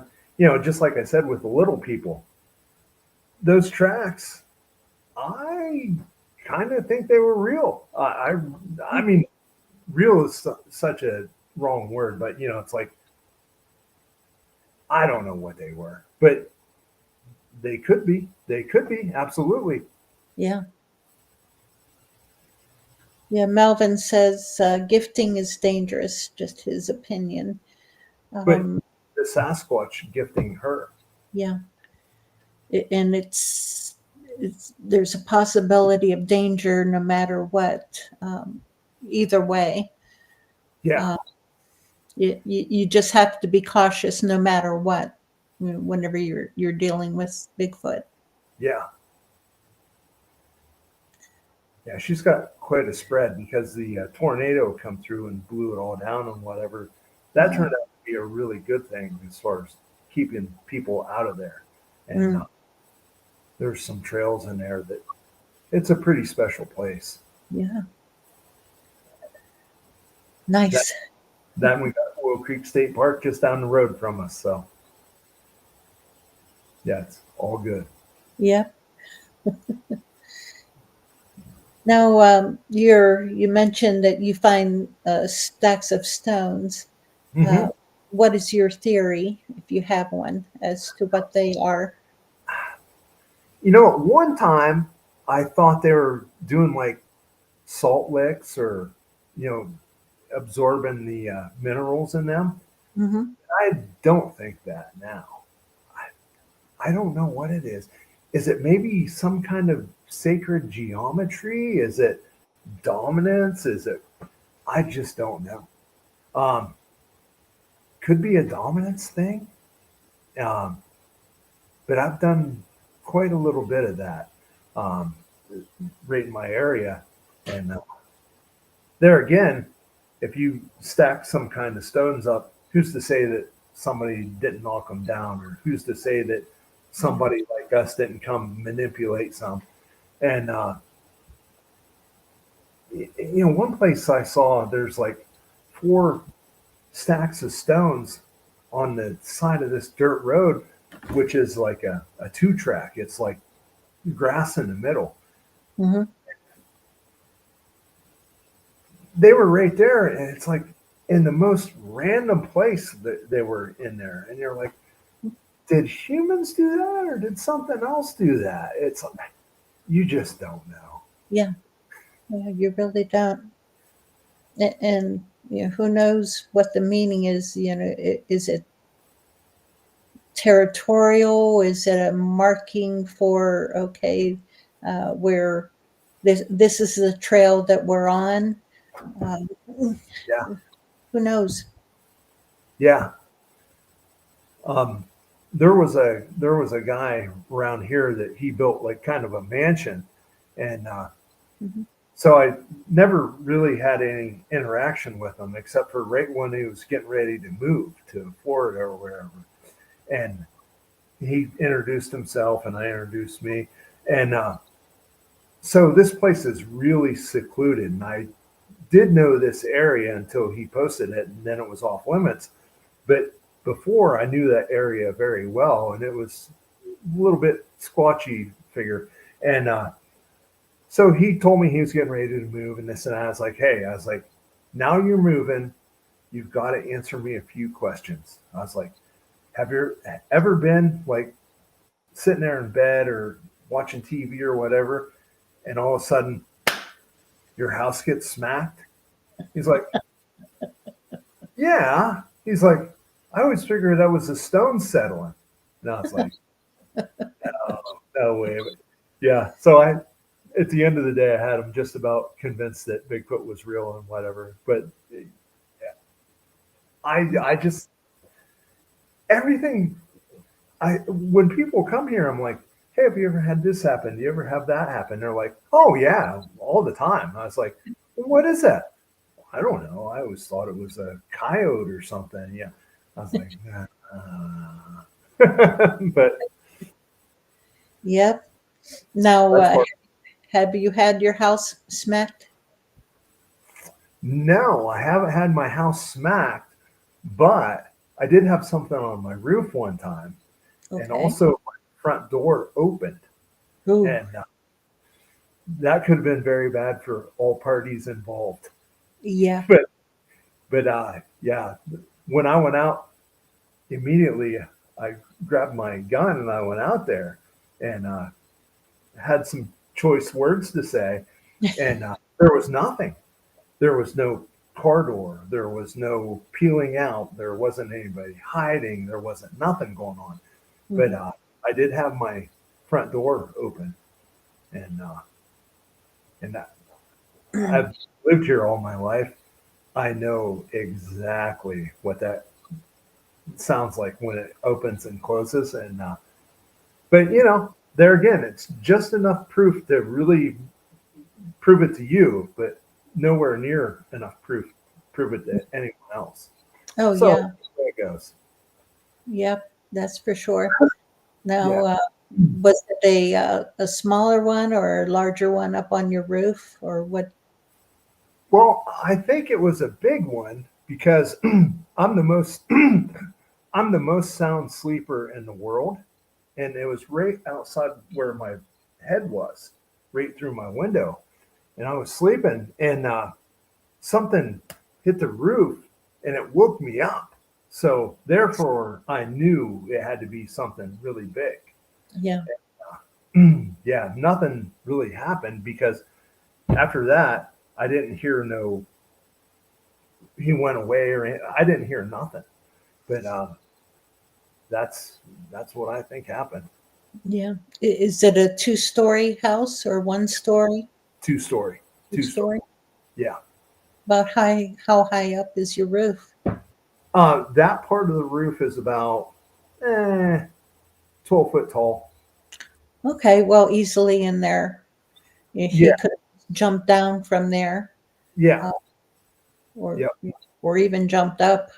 It didn't matter to me what he did as long as he didn't come through that window because when I Yes. heard that out there, I reached over, I grabbed my shotgun, I put it on my lap, and I was like, "Don't you come in here, man! If you come in this way, you're going out the same way."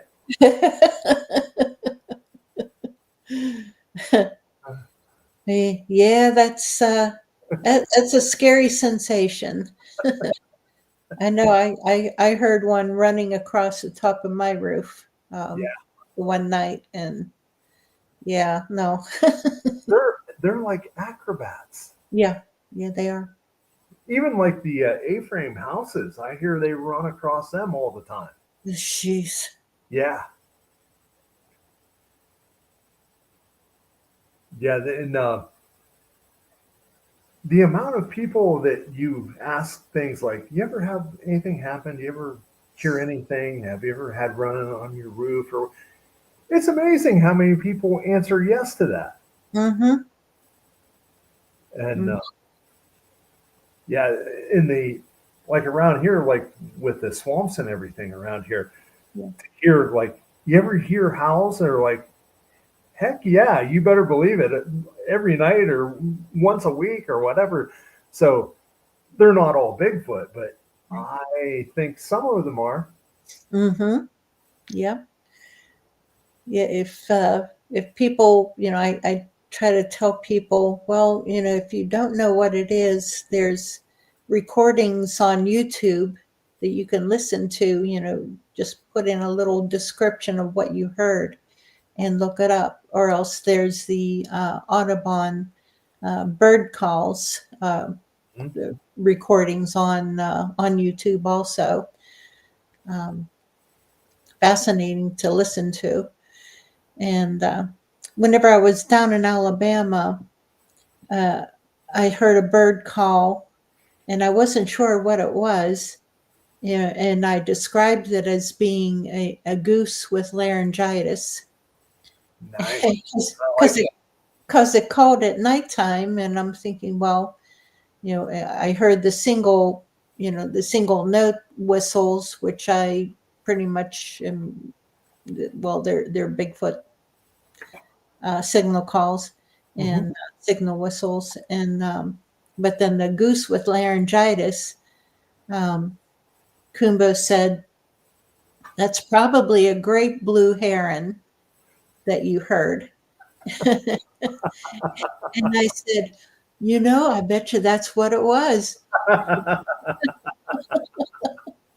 Have you ever heard the bionic bird in the middle of the night, like the blue jay or the robin? Yes. Yeah, yeah, I've heard them. The other, you probably do it also. Paul does it, but I always go and set my recorder up in the woods at night and stuff, and you get all kinds of cool things on that. Yeah. Yeah, Yeah, you'll get all kinds of interesting things on your recordings. yeah. And you'll also get hours and hours of nothing but a possum or a raccoon or something. You know, me being tech is not my big thing, so I always bring it back here. And then I listen to it, and sure enough, after an hour into it, I'm like, I start snoring. I was like, come on, Yeah. man. So we don't do it very often. I don't Yep. have Audacity, which you should have, but Yeah. Yeah. Sometimes, I don't have it either, but I have other software where you can just watch the spikes yeah, and you can fast forward it and just, okay, you see a little spike. Okay, you got to stop and rewind. And all right, what is that? And, yeah. but yeah, I don't do audio recordings very much anymore. It's been years. They're kind of, they take a lot of time, a lot of effort, and everything else. Yeah. Um, I like to look for tracks. Yeah. I mean, the be all end all is tracks, I think. Yeah. I know whenever I used to go out, I would, well, especially like tonight, there's a lot of rain and rainstorms, and I would go out the next morning and, because I know, okay, there's going to be a lot of mud. Yep. And so I'll go out and uh, look around for possible tracks in the mud. And this is the right time of year for it. I'm telling you, it's great. Oh, Yeah, yeah. if I don't feel like doing anything, if I don't feel like doing anything, I'm just like, dude, what are you doing sitting here? Come on, man. This is prime time. Get out there. Yep. That's right. Yeah. So, Yeah. guys, if you're in Pennsylvania, all this rain, get out tomorrow morning. Start Right. looking for tracks. Yeah. Yeah.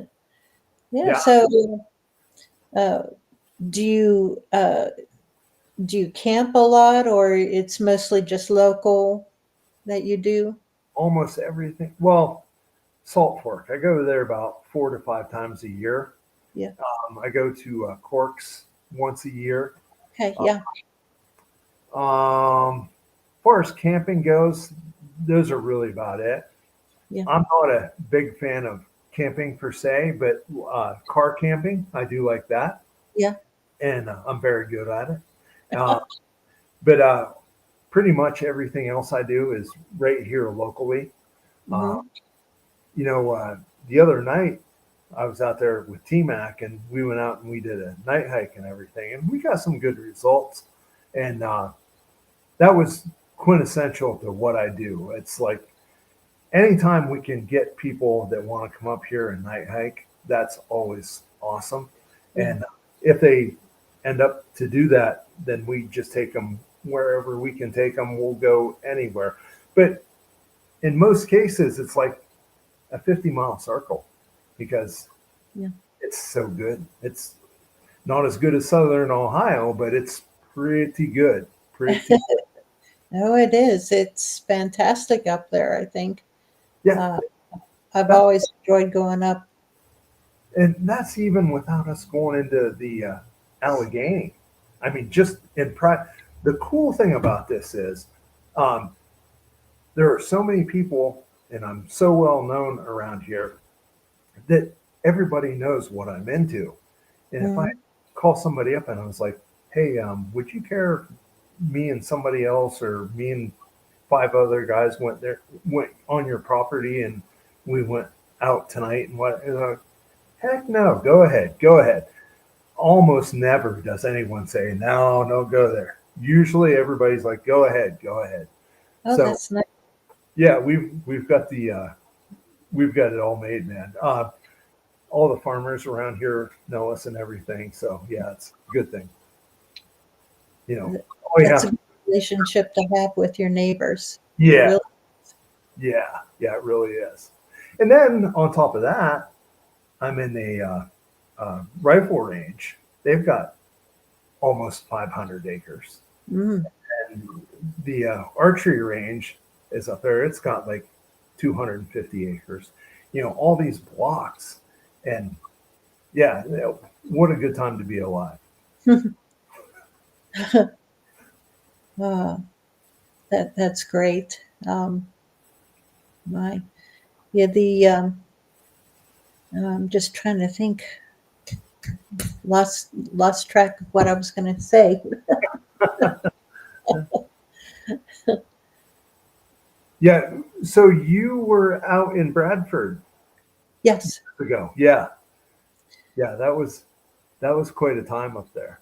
I've been up to Jason's quite a few times, and I think one of this, whenever people ask me what are my most scary experiences, and like you, I've had quite a few, but one particular area. I don't know if you've gone to one of Jason's areas by the train tracks. Is that by the river? There's a creek there. Uh, No, I was not at that place. I was not. I highly suggest going there. Although for a while, I think he had put up a bunch of trail cameras, and so there was no activity for a while. Right. But uh, I think he took away the trail cameras, and I'm hoping activity has come back up again.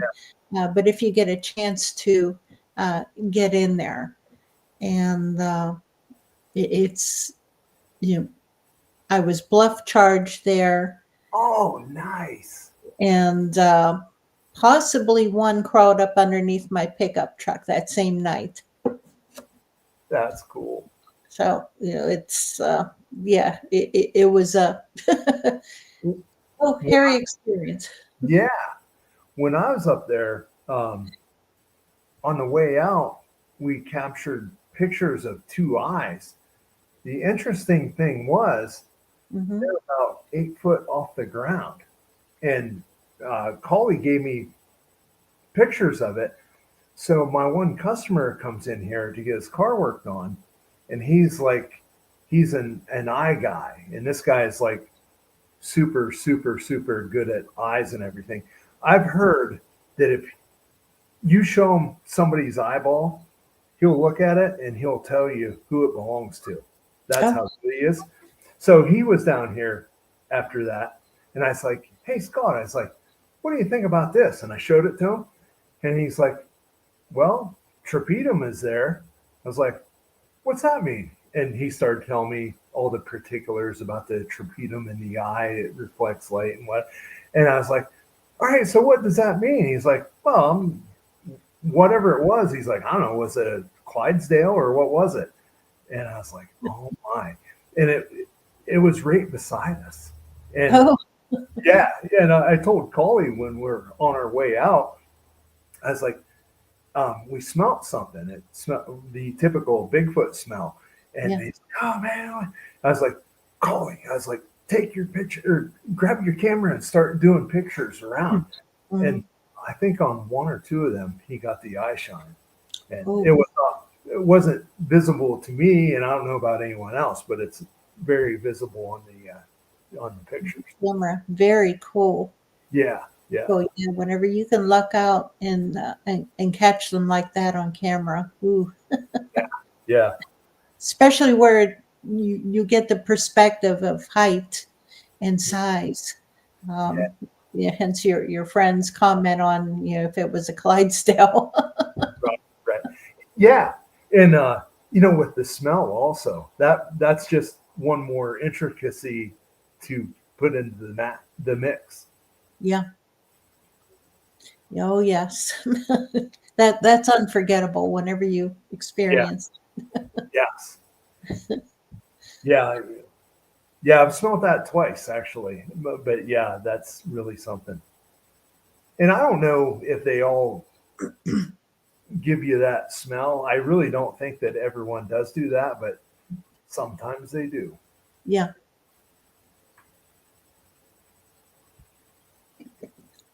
I know I was reading, on primate behavior. I think it's the Western lowland gorillas. Whenever they're highly stressed, they'll put out a smell, a really repugnant smell, just out of stress. Mm-hmm. And so Does it's that possible. also? Pardon me. Jason does that also. Hmm. Oh, Okay, Jason. I hope you're still listening. I'm sorry for interrupting. Please continue. Yeah,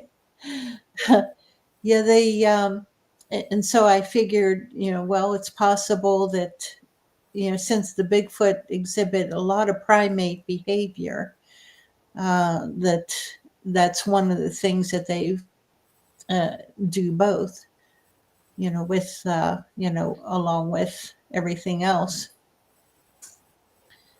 So one of Easily, those you never know. yeah, easily believed, I would think.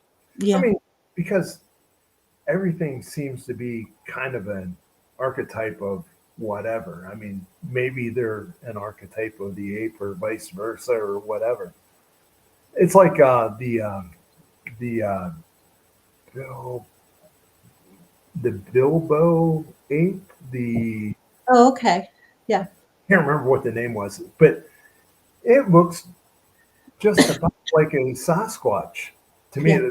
John Lackey is the person that taught me this, and it's not that big of a jump Hmm. to imagine that being one of those. Yeah, they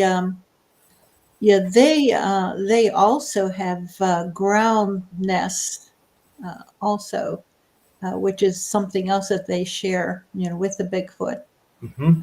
They'll build those ground nests, the huge nests, and because other apes, they'll put their nests up in trees, Hmm.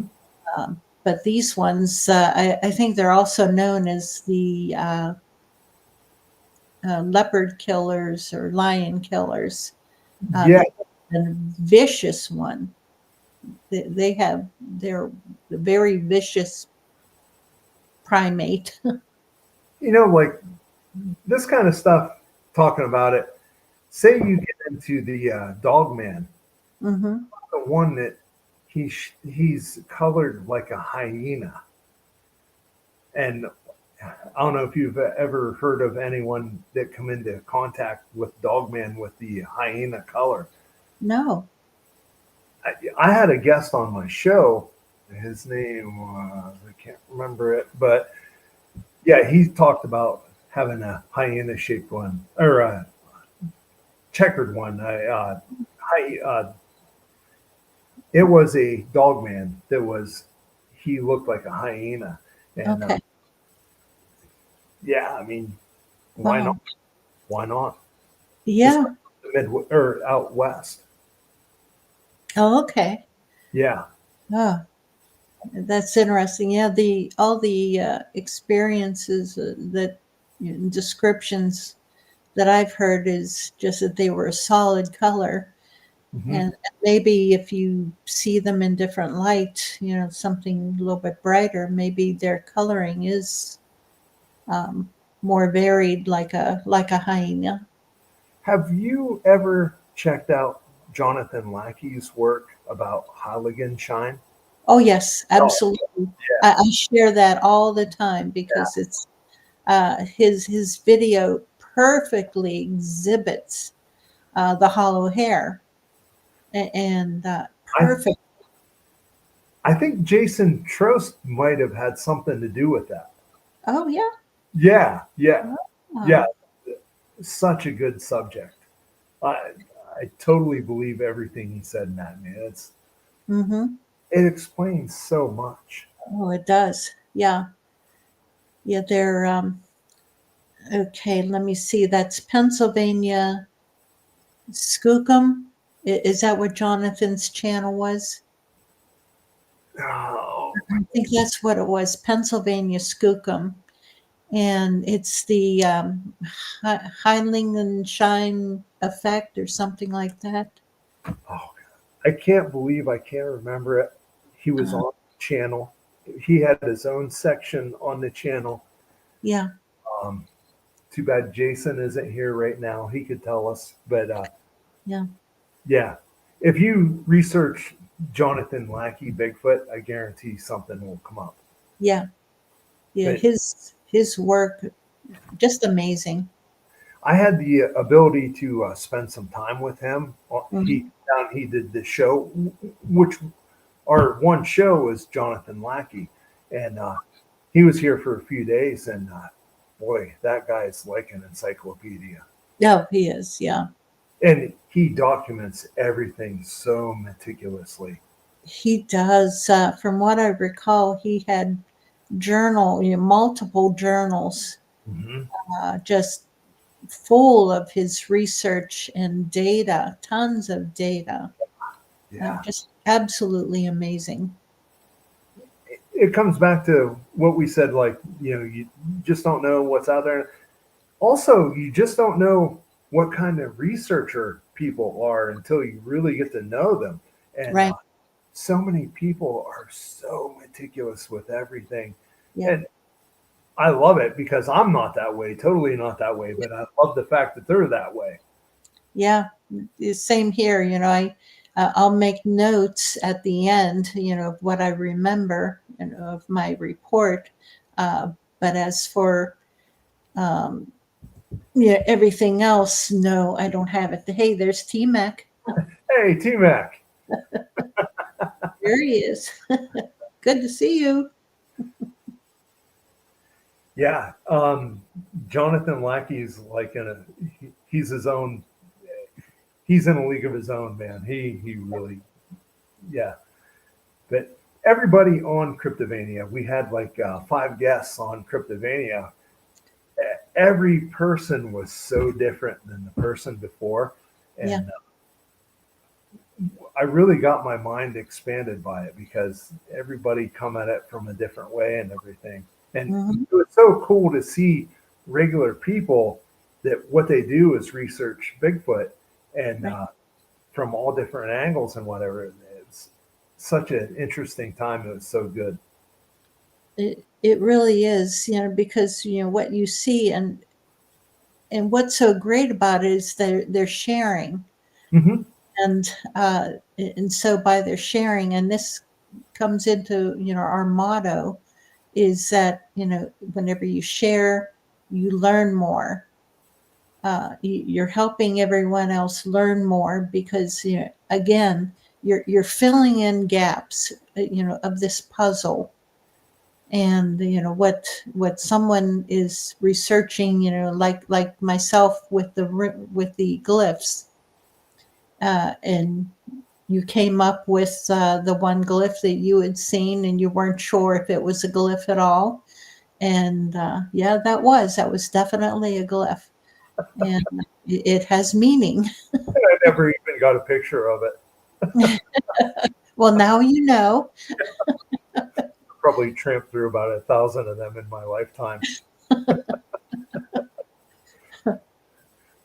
Yeah, there's another researcher from Sweden. Well, she's an American living in Sweden. Her name is uh, Suzanne Hornung, and her research over there in Sweden is amazing. She discovered that some of the glyphs on the stick sling on the ground were in different configurations. And so she would snap photos of them, and then she would study them afterwards. And a few of them she recognized as being a map. She compared it to the local map of the roads, the trails, and the rivers and the streams. And those sticks matched up with the trailways and the roads, the rivers, and the creeks. It was a map. That's And cool. just amazing. Yeah. And with the Bigfoot creatures or people or whatever they are, I think autism has to be calculated into it, that they definitely could remember the diagram, the whatever it is. It's like they walk through the woods, and I think it's literally like they remember every stick in the whole woods. Yeah, I would think. yeah, they would have to, because each one is uh, like we consider a building, and you say, oh, okay, you turn right at Joe's hardware store. Well, that tree with the bent branch, that's Joe's hardware store. Yeah, yeah. And take into effect that they're in the woods every day, all night. That Mhm. would make all the more reason why everything is so familiar. Yeah, yeah, absolutely. Yeah. Like with the chimpanzees, like the way I don't even know how to say it, but like the chimpanzees, they can type, for lack of Hmm. a better word, they hit pictures or whatever, and they do it way different than we do it. It makes perfect sense, but it's not in the order that we would do it. Right.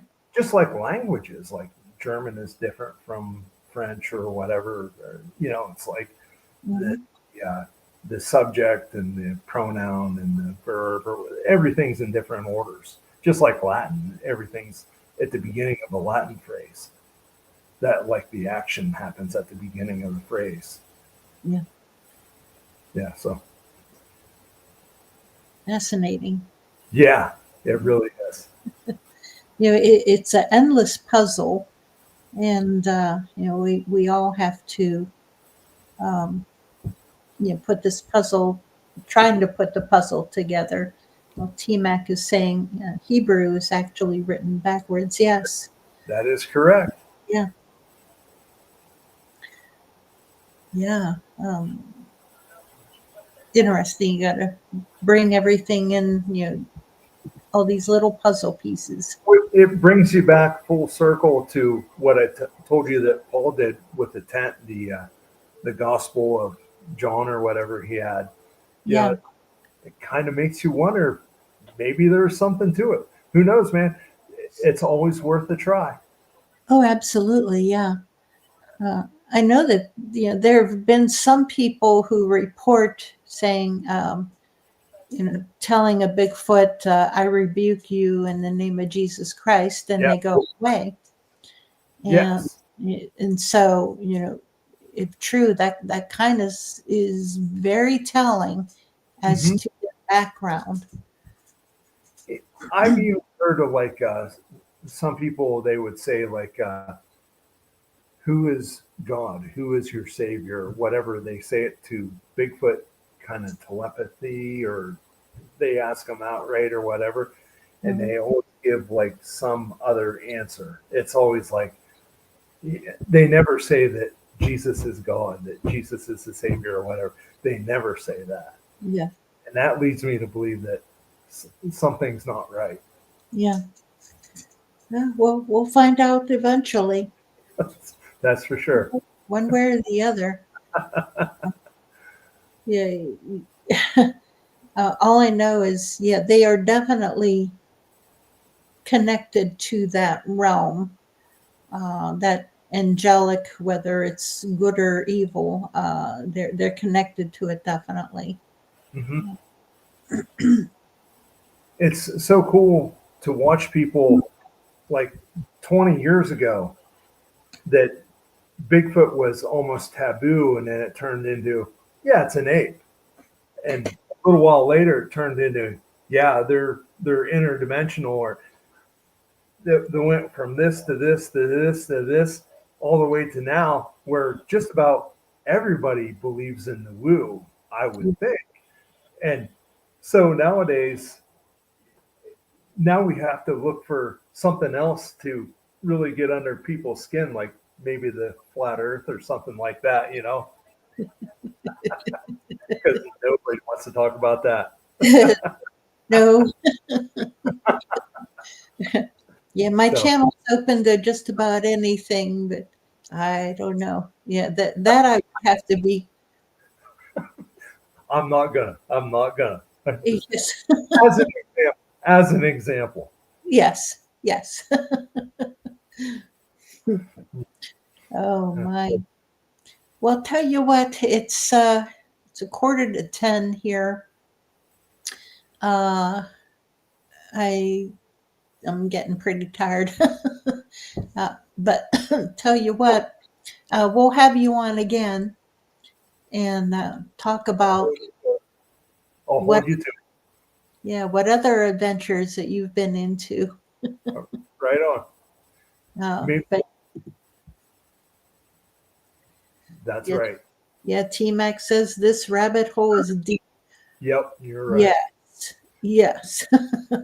It's deep and very, very convoluted and Yep, just amazing and fun. No matter what, I know I'm having fun with it. I Uh, am too. and just it's wonderful getting to meet all the different people, that I'm meeting, from all different backgrounds and talking with them and, getting their theories and ideas on what's going on and what their research has been and what they're into. And it's just doggone fun. It is. It's so awesome to you get to know one person, and then you find out that you have mutual friends and everything, and the community is kind of a close knit deal. Hmm. Yeah, Oh, it is. Yes, yeah. it really is. Oh, hey, Walter. Good to see you.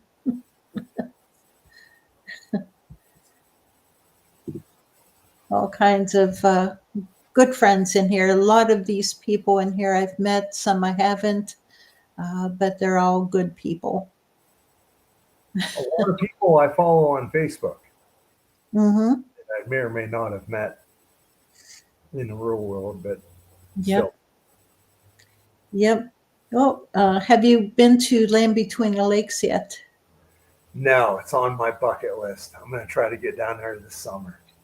Well, I'm hoping that the one group that I'm friends with, I'm hoping that they usually do a meet and greet every spring. And I'm hoping they go back to Land Between the Lakes. I just love it down there. Love it. Yeah, It's a fantastic area. you'll have So to go into the what do they call it, the Hilton Hotel or whatever down there. yeah, yeah. Hotel I'd love to California. get yeah, yeah, yeah. I'd love to get my picture right there. Yep. Well, if they go back down there and let me know, I'll send you an invite. right, cool. Thank you. But yeah, tell you what, let's close it down, and we'll get you back on again. Thank you very much. Thank you for allowing me to be on tonight. It was so good. Uh, Such a good time. Thank you very uh, much. Thank you for coming on. I've been wanting to get you and Jason on, and well, Yep, we'll try to get Jason on sometime. you got it. But I know definitely I'm going to arrange to have Paul. Yeah, Hopefully, yeah, yeah, I'm going to get him on here. yeah. That guy is fearless. Yeah. Yes. Yep. All right. You take care. God bless, and we'll see you another time. We'll see you then. Okay. All right, guys. It's like I said, it's 9:45.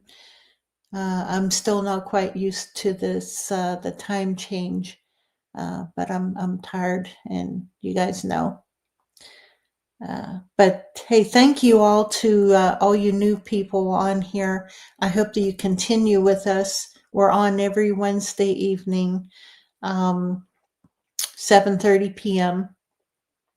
Eastern Standard Time, and although the past 2 weeks I missed, primarily because I was down in Alabama on a Bigfoot camp out. And last week, I still wasn't quite recovered yet. It takes me a while to get recovered anymore. But no, thank you. Thank you all, for joining in. Oh, yeah, might need to charter a bus. Thanks, Patty. Yeah, we'll have to charter a bus to go together on a camp out. All right. Yeah, thank you, Team Mick, for joining us. And so good night, everyone. God bless. And